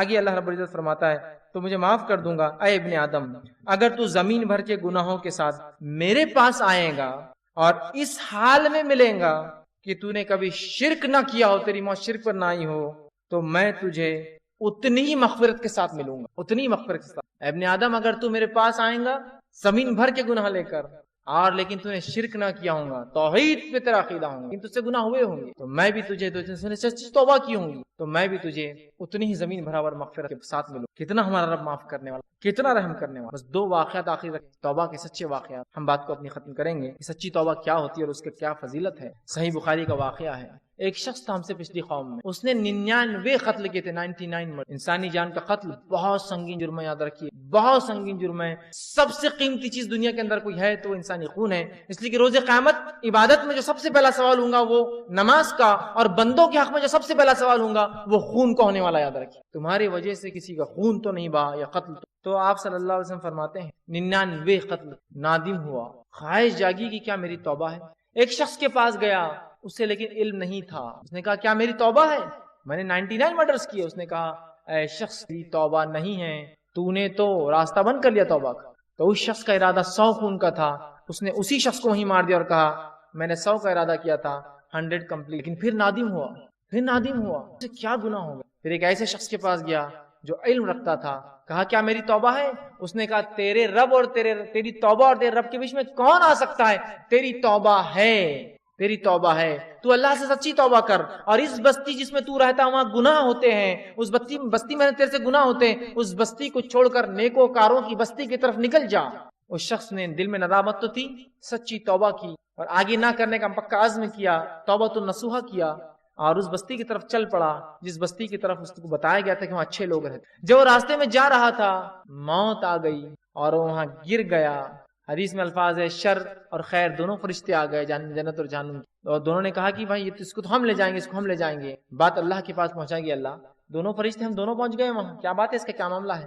اللہ نے کہا پھر کہ جس بستی سے نکلا تھا برے لوگوں کے، جس بستی کی طرف جا رہا تھا، اور فاصلہ ماپا جائے، جس کی طرف زیادہ ہوگا اس کے ساتھ فیصلہ کر دیا جائے۔ اور مختلف روایت میں مختلف الفاظ آتے ہیں کہ وہ کیا ہوا۔ ایک میں ہے کہ وہ جب اس کو ماپا گیا تو اچھی بستی کی طرف اس کا ایک ہاتھ تھا، ایک روایت میں ہے کہ جب اس کو ماپا گیا تو اللہ نے زمین کو اس بستی کو کھینچ کر جو اچھائی کی تھی اس کی طرف کر دی، اور برائی کی بستی کو اس سے دور ہٹا دیا، اور جب دیکھا گیا تو اچھائی کی طرف تھا، اور اس کی مغفرت ہو گئی، اللہ نے اسے معاف کر، اتنی بڑی بات ہے نا، معاف کر دیا اللہ۔ لیکن اس میں جو بات پتہ چلتی، پہلا پوائنٹ وہ دل میں نادم تھا، دوسرا پوائنٹ اس نے گناہ سے توبہ کی، تیسرا نقطہ کبھی نہیں کرنے کا پکا عزم کیا، اور چوتھا نیک لوگوں کی طرف جا رہا تھا تاکہ اچھے عمل کرے۔ تو اس کی صرف نیت تھی، ابھی عمل کچھ نہیں کیا تھا، تو پتہ چلا سچی توبہ کی نیت بھی ہو اور انسان عمل نہ بھی کر پائے تو معافی ہے۔ لیکن آج ہم میں سے بہت سے لوگ ہیں سچی توبہ کرتے بھی نہیں ہیں، اندازہ لگا یہ مر جائیں گے تو کیا حال ہو۔ یہ ہے سچی توبہ اور یہ اللہ کی معافی۔ دوسرا واقعہ سنیے، صحیح مسلم کی روایت ہے، آپ صلی اللہ علیہ وسلم کے تعلق سے روایت میں آتا ہے، الفاظ ایسے صحیح مسلم کی روایت میں،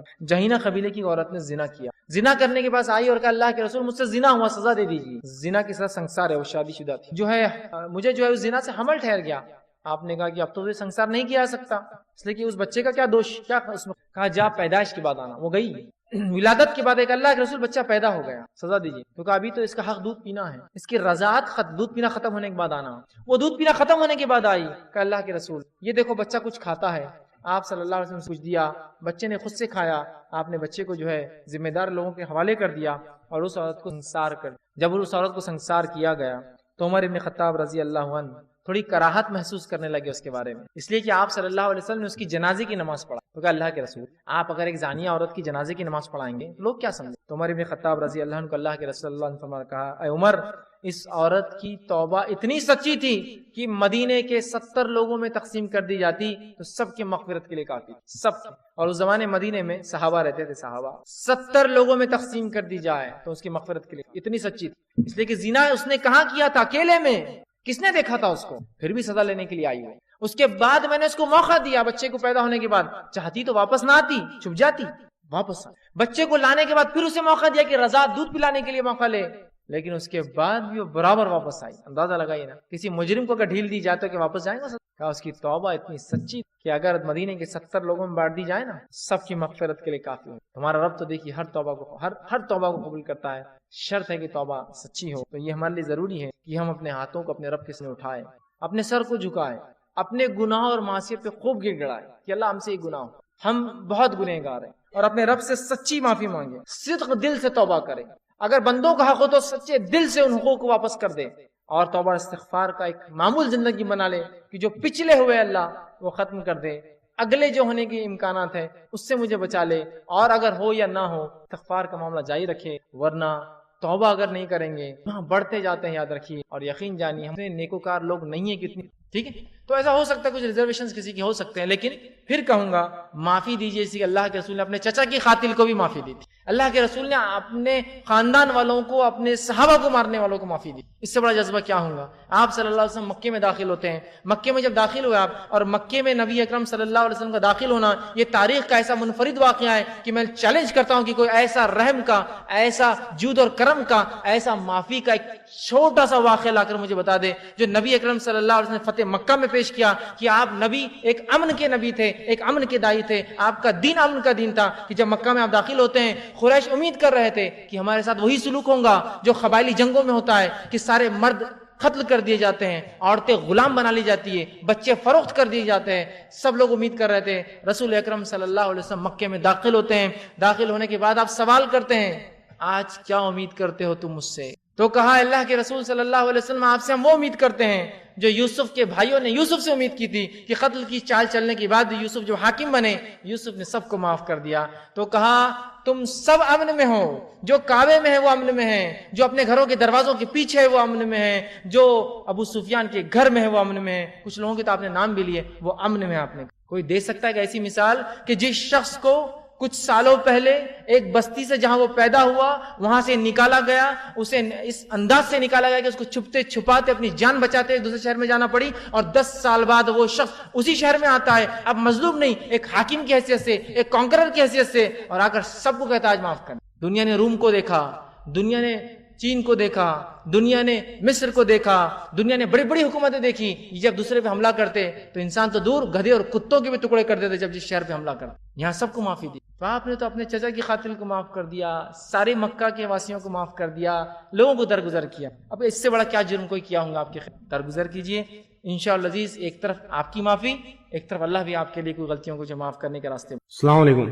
فیض بھائی، میرا سوال یہ ہے کہ جیسے آپ نے بتایا کہ استغفار یا توبہ کے لیے کچھ کنڈیشنز ہیں، تو جیسے ابھی ہم فرض نماز کے بعد اللہ اکبر کہہ کر 3 مرتبہ استغفار پڑھتے ہیں، یا جیسے آپ نے بتایا کہ اللہ کے رسول دن بھر میں 70 یا 100 مرتبہ بھی استغفار کرتے تھے، تو ان استغفار کے لیے بھی وہی کنڈیشن ہوگی کہ ہمیں کوئی ہمارا جو گناہ ہے وہ یاد کر کے استغفار کرنا پڑے گا، یا جنرلی بھی ہم استغفار کر سکتے ہیں؟ بھائی نے ایک بہت اچھا سوال کیا کہ آپ صلی اللہ علیہ وسلم 70 یا 100 مرتبہ استغفار کرتے تھے، اور ہم نے دیکھا استغفار کی فضیلت اتنی ہے، تو کیا استغفار جو ہم عام اعتبار سے پڑھ لیتے ہیں وہ کافی سارے گناہوں کے لیے، یا کچھ خاص گناہوں کو یاد کر کے استغفار کرنا ہوگا؟ تو اس میں 2 چیزیں ہیں. اگر گناہ کبیرہ ہم سے ہوا ہے تو اس کے لیے تو خاص استغفار کرنا ہوگا، اللہ اس کے لیے کر رہا ہوں. گناہ کبیرہ خاص توبہ کی دعائیں، خاص معافی کی دعائیں، خاص اللہ سے ستر پوشی کی دعائیں کہ اللہ میرے گناہوں کو بس چھپا دے تو، اور معاف کر دے اور مجھ پہ رحم کر دے، تو یہ تو خاص ہوں. لیکن جو عام اعتبار سے آپ سمجھو دن بھر استغفار نماز کے بعد 70 یا 100 مرتبہ کرتے، یہ گناہ صغیرہ کے لیے، صغائر کے لیے، جو بنا سوچے سمجھے آپ بول سکتے ہیں استغفر اللہ من کل ذنب واتوب الیہ، استغفر اللہ من، تو یہ آپ بنا سوچے سمجھے بول سکتے ہیں. اس کے لیے کوئی گناہ سوچنا ضروری نہیں. یہ عام گناہ جو چھوٹے موٹے گناہ ہم سے جانے انجانے میں صغائر جو ہوتے ہیں ہو جاتے ہیں اس کے لیے، لیکن کبائر کو آپ کو یاد کرنا ہوگا، نادم ہونا ہوگا اور پورے کنڈیشن کے ساتھ صغائر کے لیے کبائر کے لیے ہم کو توبہ کرنی ہوگی. اور صغائر انشاءاللہ وہ 70 یا 100 مرتبہ جو کریں گے انشاءاللہ العزیز. اس کسی نے ایک سوال کیا کہ اگر کوئی شخص گناہ کرے پھر اس کی توبہ کرے پھر وہی گناہ کرے پھر توبہ کرے پھر گناہ کرے پھر توبہ کرے, اس کی توبہ کا کیا ہوگا؟ ایک اچھا سوال ہے, چونکہ میں نے کہا اللہ رب العزت 3 بار آیا حدیث میں کہ وہ شخص گناہ کرتا ہے پھر کہتا ہے میرا رب مجھے معاف کر دے. اللہ کہتا ہے میرا ایک بندہ ہے جسے پتا ہے اس کا ایک رب ہے اور میں نے اسے معاف کر دیا. تو وہی گناہ اگر کوئی کرے تو دیکھیے, اگر کوئی شخص ایک گناہ کرے اور اس کے لیے توبہ کرے لیکن پھر وہ گناہ کرے تو اس کا مطلب پہلی توبہ سچی نہیں تھی, آٹومیٹیکلی پہلی توبہ ختم ہو گئی. اگر سچی ہوتی تو وہ اگلی بار نہیں ریپیٹ ہوتا تھا نا. اب جو وہ توبہ کر رہا ہے سیکنڈ, ٹھیک ہے, اگر اس کے بعد وہ 3rd ٹائم وہ گناہ کر رہا ہے اس کا مطلب سیکنڈ ہی سچی نہیں تھی اس کی. اگر سچی ہوتی تو وہ گناہ 3rd ٹائم ریپیٹ نہیں ہونا چاہیے. اب اگر وہ 3rd ٹائم کرتا ہے اور اس کے بعد وہ نہیں کرتا اس کا مطلب 3rd ٹائم کی توبہ اس کی سچی تھی اور وہ کاؤنٹ ہوں گی. سمجھ رہے ہیں بات کو؟ جیسے کہ مثال, آپ صلی اللہ علیہ وسلم کے زمانے میں ایک صحابی ہے جن کا نام عبداللہ تھا, لیکن ان کی ایک عادت کی وجہ سے کہ وہ شراب پی لیتے تھے, لوگ ان کو چڑ سے ہمار کہتے تھے, گدھا. ایک مرتبہ ہوا یوں کہ شراب پی لی, لیکن جب بھی شراب پیتے تھے اللہ اور اس کے رسول سے ایسی محبت تھی سزا لینے برابر آ جاتے تھے. کیا گناہ تو ہوا, اب سزا لینے کفارہ ہے نا, تو آ گئے. جب 2 سے 3 بار ہو گیا تو عمر ابن خطاب رضی اللہ عنہ ایک بار کھڑے تھے اور شرابی کی سزا دیتی جوتے چپلوں سے خوب مارو اس کو. تو صحابہ سب آئے اور آپ کے پاس وہ آئے, کہا مجھ سے, آپ نے کہا چلو مارو.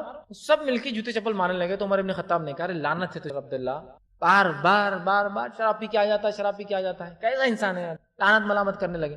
تو اللہ کے رسول نے کہا عمر قطعاً عبداللہ کے بارے میں ایسا نہ کہو اور اپنے بھائی کے خلاف شیطان کی مدد مت کرو, اس لیے کہ جو عبداللہ کے بارے میں جانتا ہوں تم نہیں جانتے, وہ اللہ اور اس کے رسول سے محبت کرتا ہے, اسی لیے سزا لینے آ جاتا ہے نا.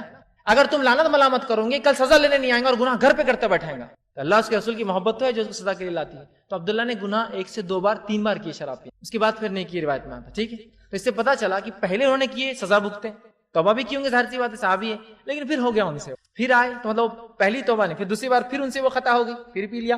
یقیناً وہ توبہ کی ہوں گے, ایک صحابی رسول تھے, پھر چلے گئے, پھر آ گئے. سمجھ رہا ہے بات کو؟ تو اس سے پتا چلا کہ فرسٹ ٹائم کسی نے گناہ کی توبہ کی اور دوسرے ٹائم ہوتا تو مطلب پہلی توبہ سچی نہیں تھی. سچی ہوتی تو نیکسٹ ٹائم ریپیٹیشن کا سوال نہیں آتا تھا. ہاں, لیکن اس کا ہرگز مطلب نہیں کہ انسان کوئی گناہ نہیں کرے ایک بار توبہ کرو تو. گناہ خطائیں تو ہوتی رہیں گی, ہم سے, ہم انسان ہیں بھائی, کلو بنی آدم خطا, آپ نے فرما دیا ساری آدم کی اولاد خطا کار ہے. لیکن وہ گناہ اگر پھر سے ہو رہا تو اس کا مطلب پہلی توبہ سچی نہیں تھی. اس پر غور کرے اور سچی توبہ کرنے کی کوشش کرے. اور یاد رکھیے سچی توبہ کے لیے ایک مضبوط عزم لگتا ہے, عزم. میں نے ایسے لوگ بھی دیکھے جنہوں نے ایسی سچی توبہ کی, ایسے مضبوط ارادے اور عزم تھے ان کے کہ بس اللہ کے لیے جب گناہ چھوڑا تو کبھی زندگی میں اس کی طرف نہیں, چاہے وہ بکثرت نشہ کرنے والے, چاہے وہ بکثرت زنا اور عیش کی زندگیوں میں جینے والے, چاہے وہ بکثرت گناہوں کی لذتوں کو پانے والے, بکثرت چوری اور چکاری کرنے والے, لیکن جب سچی توبہ کی تو ایسی توبہ تھی ان کی اسی کو امتحان ہے. ایسی توبہ کرنے والے بھی. بہرحال ایک سچا ارادہ رکھے. تو وہ پہلی 2 توبہ ان کی سچی نہیں تھی, تبھی تیسرا کیا, لیکن توبہ انسان کرتا رہے. اس کا ہرگز مطلب نہیں ہے کہ گناہ اگر ریپیٹیٹیولی مجھ سے ہو رہے ہیں تو میں توبہ چھوڑ دوں.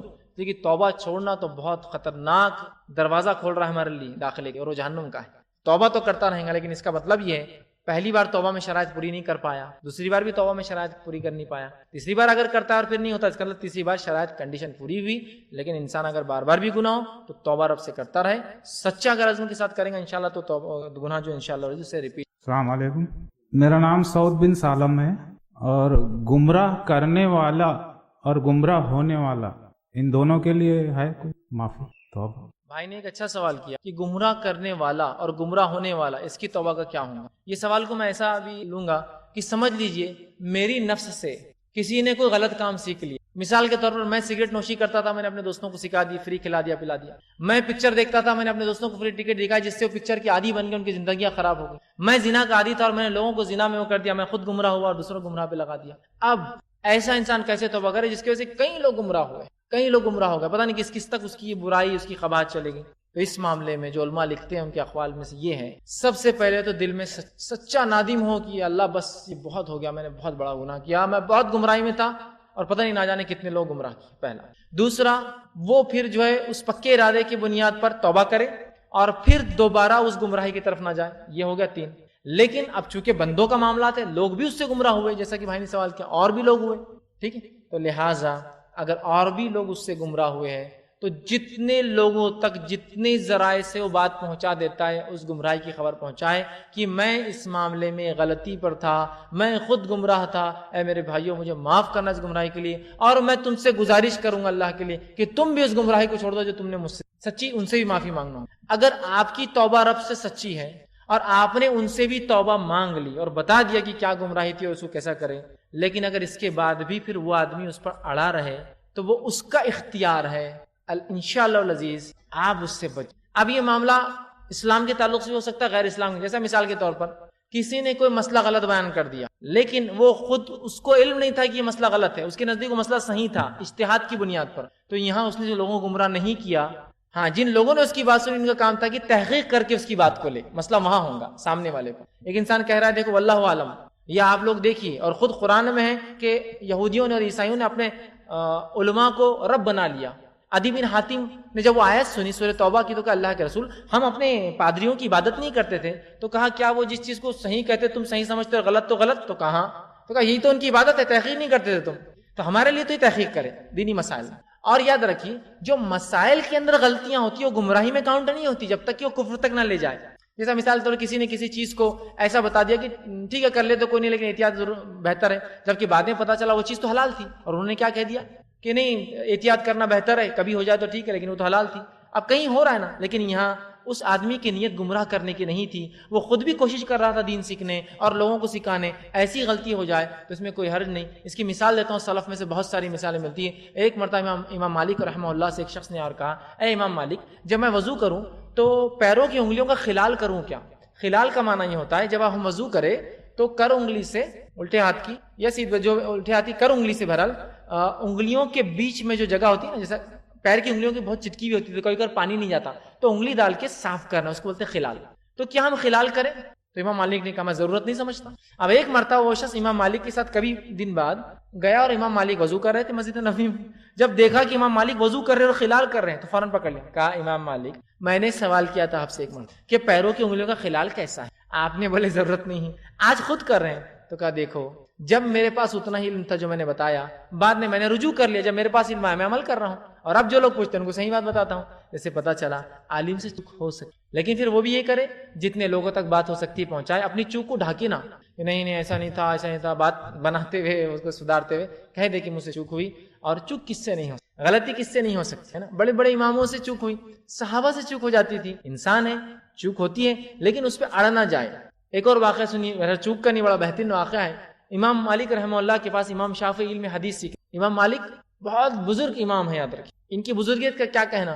تو کہا میں نے انہیں فتویٰ دیا کہ تم واپس نہ کرو، تو کہا تمہاری دلیل کیا بنی شافعی، کس بنیاد پہ تم نے روک دیا؟ تو کہا استاذ میں نے وہ حدیث اللہ کے رسول صلی اللہ علیہ وسلم کی یاد کی جس میں آپ صلی اللہ علیہ وسلم نے فرمایا کہ معاویہ رضی اللہ عنہ کے تعلق سے ایک صحابیہ آئی تھی اور کہا معاویہ کا رشتہ مجھے آیا شادی کے، تو اللہ کے رسول نے کہا معاویہ کے ہاتھ میں ڈنڈا بہت رہتا ہے، مطلب یہ نہیں کہ معاویہ ظالم ہے، مطلب یہ سفر پہ رہتا ہے، اونٹوں کو ہانکتا رہتا ہے، سفر پہ چلے جاتا ہے، بزنس مین ہے، اب تم شادی کر لوں گی اور شوہر ٹائم نہیں دے پائیں گا تم کو، پھر بزنس مین ہے نا، ٹھیک ہے۔ تو کہا معاویہ کے ہاتھ میں ڈنڈا رہتا ہے، لیکن ہم جانتے کہ معاویہ رضی اللہ عنہ ہمیشہ سفر پہ نہیں رہتے، اکثر سفر پہ رہتے ہیں، تو رسول اللہ نے اکثر کو ہمیشہ کے لیے استعمال کیا، زیادہ تر ڈنڈا رہتا تھا، زیادہ تر سفر پہ رہتے تھے، تو کہا اکثر، تو کہا اکثر کو زیادہ تر، مطلب زیادہ تر چیز کو اکثر کہا جاتا ہے، ہمیشگی کے لیے استعمال ہوتا ہے۔ جیسے کہ ایک انسان اکثر سچ بولتا ہے، کبھی جھوٹ ہو جائے تو ہم اس کو بولتے ہیں سچا آدمی، اس کا مطلب یہ نہیں کہ 100% سچا، ٹھیک ہے۔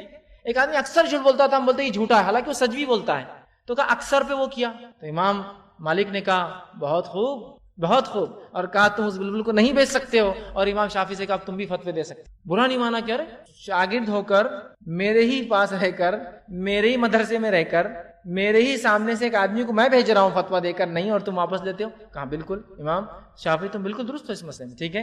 تو یہ اجتہادی مسائل میں اگر غلطی ہو جائے تو انشاءاللہ اللہ پکڑ نہیں کریں گا، لیکن جان بوجھ کر امت میں اگر کوئی اس طرح سے کرے تو اس کو تو پھر وہی توبہ کرنی ہوں گی رب سے، اور جہاں تک ہو سکے بات پھیلانی ہوں گی تاکہ بات پہنچ جائے اور اس کی گمراہی۔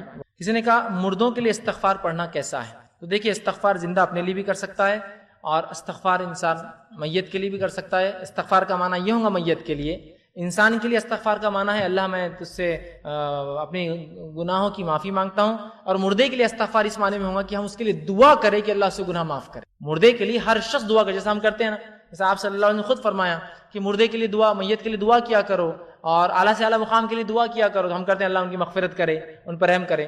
تو مردوں کے لیے جو مغفرت ہوں گی وہ مغفرت یہ ہوں گی کہ ان کے لیے ہم دعا کریں کہ اللہ ان کو جہنم سے نجات دے, ان کے مقامات کو بلند کرے, یہ دعا ہوں گی. لیکن اس کا کوئی خاص طریقہ نہیں ہے کہ ایک مجلس جمائی جائے, سب اس مجلس میں آئیں اور استغفار استغفار استغفار سب مل کے کچھ 100 مرتبہ 200 مرتبہ پڑھے, پھر سب بولے کہ اب ہو گئے 5000 استغفار اور اس کو ہم ایصال کر دیں. نہیں, آپ کبھی بھی کہیے کہ اللہ ہمارے والد پر رحم کرے, ان کے گناہوں کو معاف کرے, ان کے درجات کو بلند کرے, ان پر رحم کرے. کبھی بھی ہو سکتا ہے اللہ میری والدہ کو, میرے چچا کو, میرے رشتہ دار کو, مسلمانوں کو, عام مسلمانوں کو جو فلاں تھے اور جو یہاں انتقال ہوئے ان کے رحم کرے. تو استغفار آپ بالکل ان کے لیے کر سکتے, وہ بمانہ دعا ہوگا, اس کا کوئی خاص طریقہ نہیں, بالکل عام دعاؤں میں آپ انشاءاللہ عزیز وہ کام کر سکتے. السلام علیکم, میرا نام عامر بن نذیر خان ہے.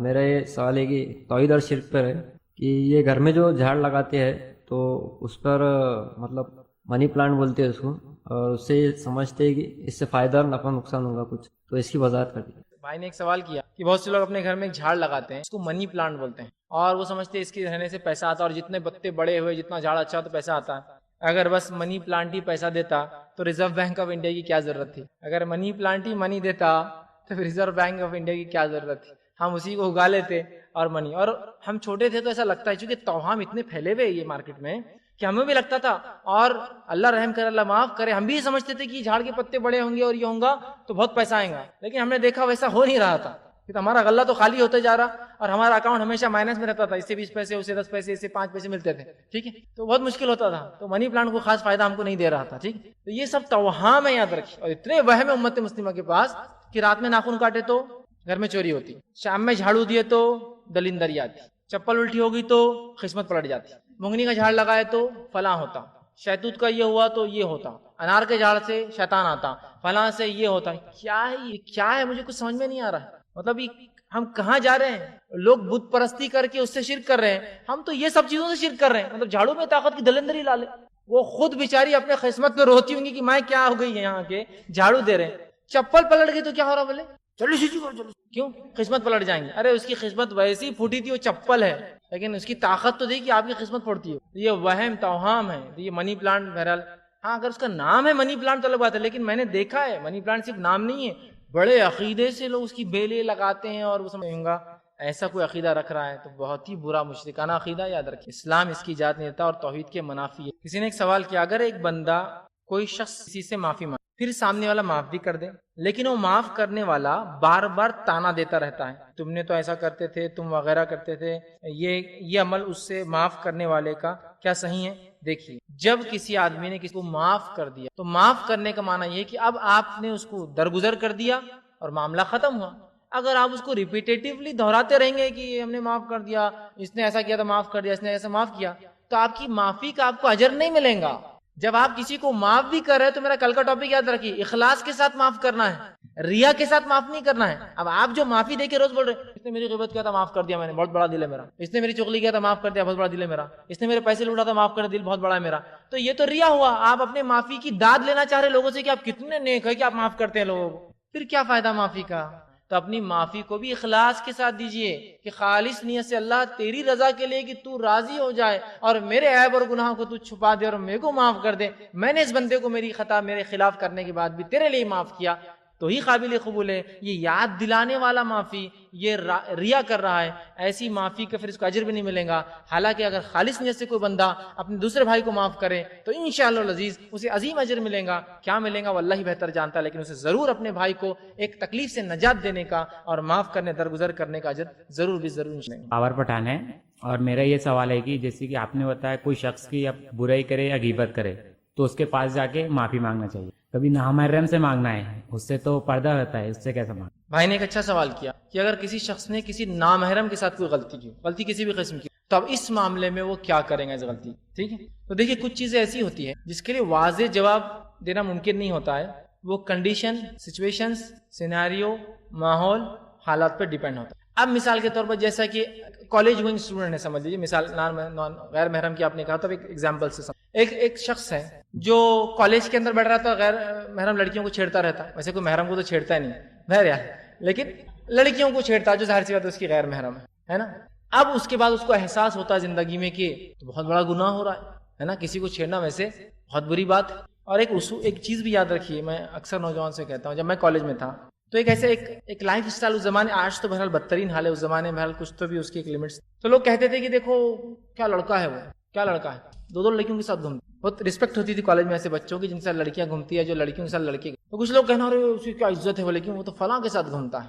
تو اب انسان اس بات کو نہیں سمجھتا, اپنی جوانی میں دوسروں کو چھیڑ رہا ہے, اس کے بڑھاپے میں اس کی لڑکیوں کو چھیڑتا, تو بولتے کیسے پوٹے ہو گئے یہ سماج میں, ان کو کچھ نہیں سمجھتا. تو لوگ بولتے حضرت ہمارے امی تمہارے چھیڑ چھاڑ کی باتیں ابھی تک کرتے, تم کتنا چھیڑتے تھے, کرتے نہیں کرتے, ہوتا ہے نا ایسا. ایک صاحب ایک دن بیٹھ کے بولنے لگے, 4-5 لوگ تھے, کیا زمانہ آ گیا, بولے لو میرج, بھاگ کی شادیاں کر رہے, کیا غلط ہے, کتنی بری بات ہے. تو ایک صاحب دور سے سن رہے تھے, بہت دیر سنے ہو, پھر آ کے بولے ذرا 1 منٹ رکتے کیا, بولے.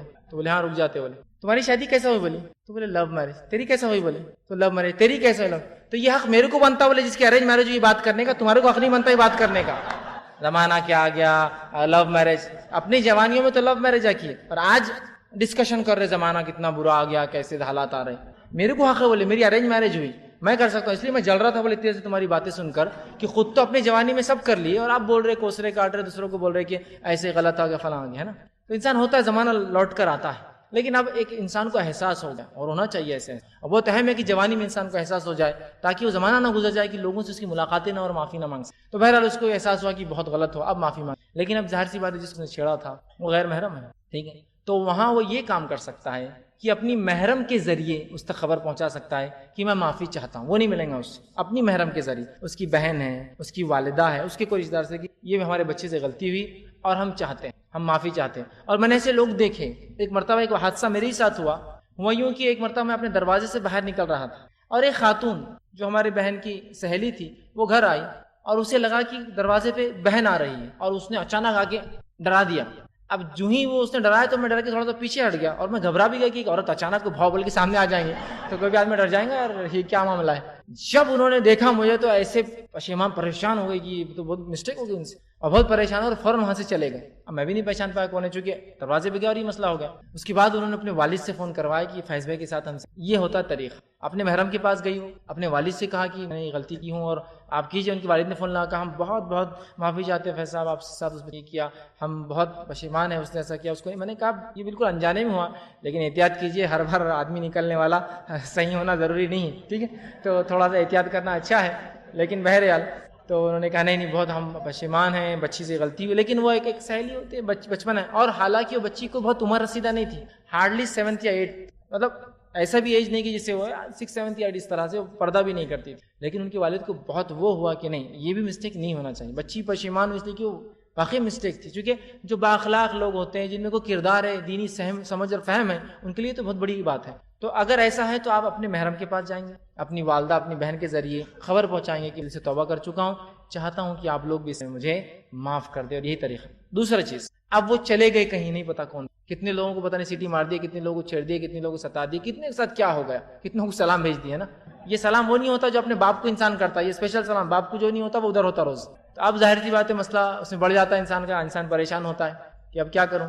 تو جب ایسی کوئی غلطی جو عام ہوئی تو اس کے لیے اب جتنوں تک بات پہنچا سکتے, ٹھیک ہے, بات ہی نہیں پہنچا, آپ شہر چھوڑ کے آ چکے, دلی میں پڑھتے تھے, اورنگ آباد آ چکے, اورنگ آباد میں پڑھ کے آپ کہیں اور رہتے تھے, تو اللہ سے خوب گڑگڑائے کہ اللہ بس تو معاف کر, چکے میں ہر کسی سکتا. اور اگر کوئی ذریعہ ہے پہنچانے کا خبر ضرور پہنچائیں ان لوگوں تک, صرف فلاں غلطی. اور الحمدللہ میں اپنا ہی بتاتا ہوں, چونکہ میں بھی اسٹوڈنٹ رہ چکا اپنی جوانی میں, میں بھی اپنے کالج میں کچھ غلطیاں کر چکا تھا, دوستوں کو تنگ کرنا, اس کو ستانا. لیکن بعد میں انٹرنیٹ کے ذریعے, میں نے ای میل کے ذریعے سب سے وہ کیا کہ بھائی اگر ہوئی تو میں سمجھتا ہوں فلاں چیز, اور یہ ذریعہ ہے. آپ ان کو لکھ کر معافی مانگ سکتے ہیں, میسج بھیج کر معافی مانگ سکتے ہیں, کال کر معافی مانگ سکتے ہیں.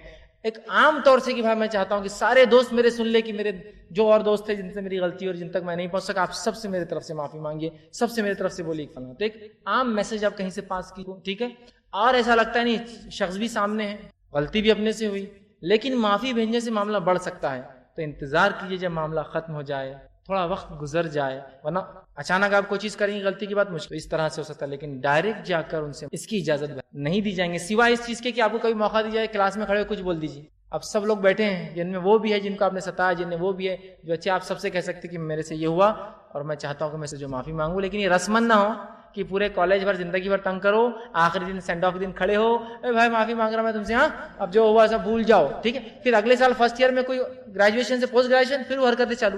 ارے یار تو نے معافی مانگے نا, تو وہ 3 سال کے لوگوں سے تھی نا, آپ نیا ایڈمیشن اور نئی معافیاں, ٹھیک ہے, پھر ختم ہوگا. تو اس کا یہ معنی نہیں ہے. سچے دل سے توبہ کرے, اور جن سے نہیں مل سکا اللہ سے دعا کرے. اور ایسے لوگوں کو جس کو آپ نے ستایا, کسی کا حق مارا ہے, تو علماء لکھتے ہیں اگر حق اب معافی مانگنے کا وقت نہیں, اتنی دعائیں دے, اتنی دعائیں دے کہ لگے کہ وہ تکلیف کے بدلے اتنی دعا ان کو آپ نے ٹرانسفر کر دی. بہرحال یہ تمام حل ہو سکتے, واللہ عالم. ناشد علی صدیقی جو چھپے ہوئے شرک کے حالت میں جو لوگ انتقال کر گئے اور ان کو وہ شرک کا علم نہ تھا, جیسے ریا اور یہ نفسی خواہشات کو پورا کرنا, اور اس حالت میں انتقال کرے لیکن ان کی نیت بھی نہیں تھی کہ وہ شرک ہم سے ہو بولے, تو ان کے لیے کیا استغفار اور ان کا کیا معاملہ تھا؟ بھائی نے ایک سوال کیا کہ ایسے لوگ جن کو علم نہیں تھا شرک خفی کا یا ریا کا, یا وہ باتیں جو شرک اکبر یا کفر نہیں ہوتی, جو بڑا کفر, یا خالص منافق جو نہیں تھا, اس سے چھوٹے کیٹیگری کے نفاق کی کوئی علامت سمجھ لیجیے, کفر کی کوئی علامت سمجھ لیجیے, چھوٹے مطلب وہ اس لیول کا نہیں کہ اسلام سے خارج ہو جائے, اور شرک خفی یا جس کو کہیں گے شرک اصغر ہوا ہو اور وہ مر جائے, تو دیکھیے اس معاملے میں علماء کی دو رائے ہیں. پہلی رائے تو یہ کہ وہ شرک ہے, معافی نہیں. لیکن امام نووی رحمہ اللہ جو ہے ریاض الصالحین میں لکھتے ہیں, کچھ علماء کے اقوال نقل کرتے ہیں جنہوں نے یہ لکھا کہ جتنے کام میں ان سے وہ ریا اور شرک خفی ہوا ہوں گا یا وہ نفاق کی علامت ہوئی ہوں گی, اللہ انشاءاللہ العزیز اتنے ہی عمل کو ضائع کریں گا, اور انشاءاللہ باقی عمل کا ان کو اجر ملیں گا. اور میں سمجھتا ہوں یہ علماء کی لیکن یہ ایک رائے ہے, اور وہ بھی ایک رائے ہے. پھر بہر اللہ بہتر جانتا ہے, واللہ عالم کہ کیا ہوگا, لیکن یہ دونوں رائے علماء کی, کچھ نے کہا نہیں اور کچھ نے کہا نہیں, صرف اتنے ہی عمل کو ضائع کیا جائے گا جتنا عمل میں خفی شرک تھا, چھوٹا شرک تھا, یا وہ غلطی ہوئی یا وہ نفاق کی علامت تھی, اتنا ہوگا. انشاءاللہ باقی کا اجر ان کو ضرور ملیں گا, واللہ عالم. انشاءاللہ ہم اسی بات ختم کریں گے. وآخر دعوانا الحمدللہ رب العالمین.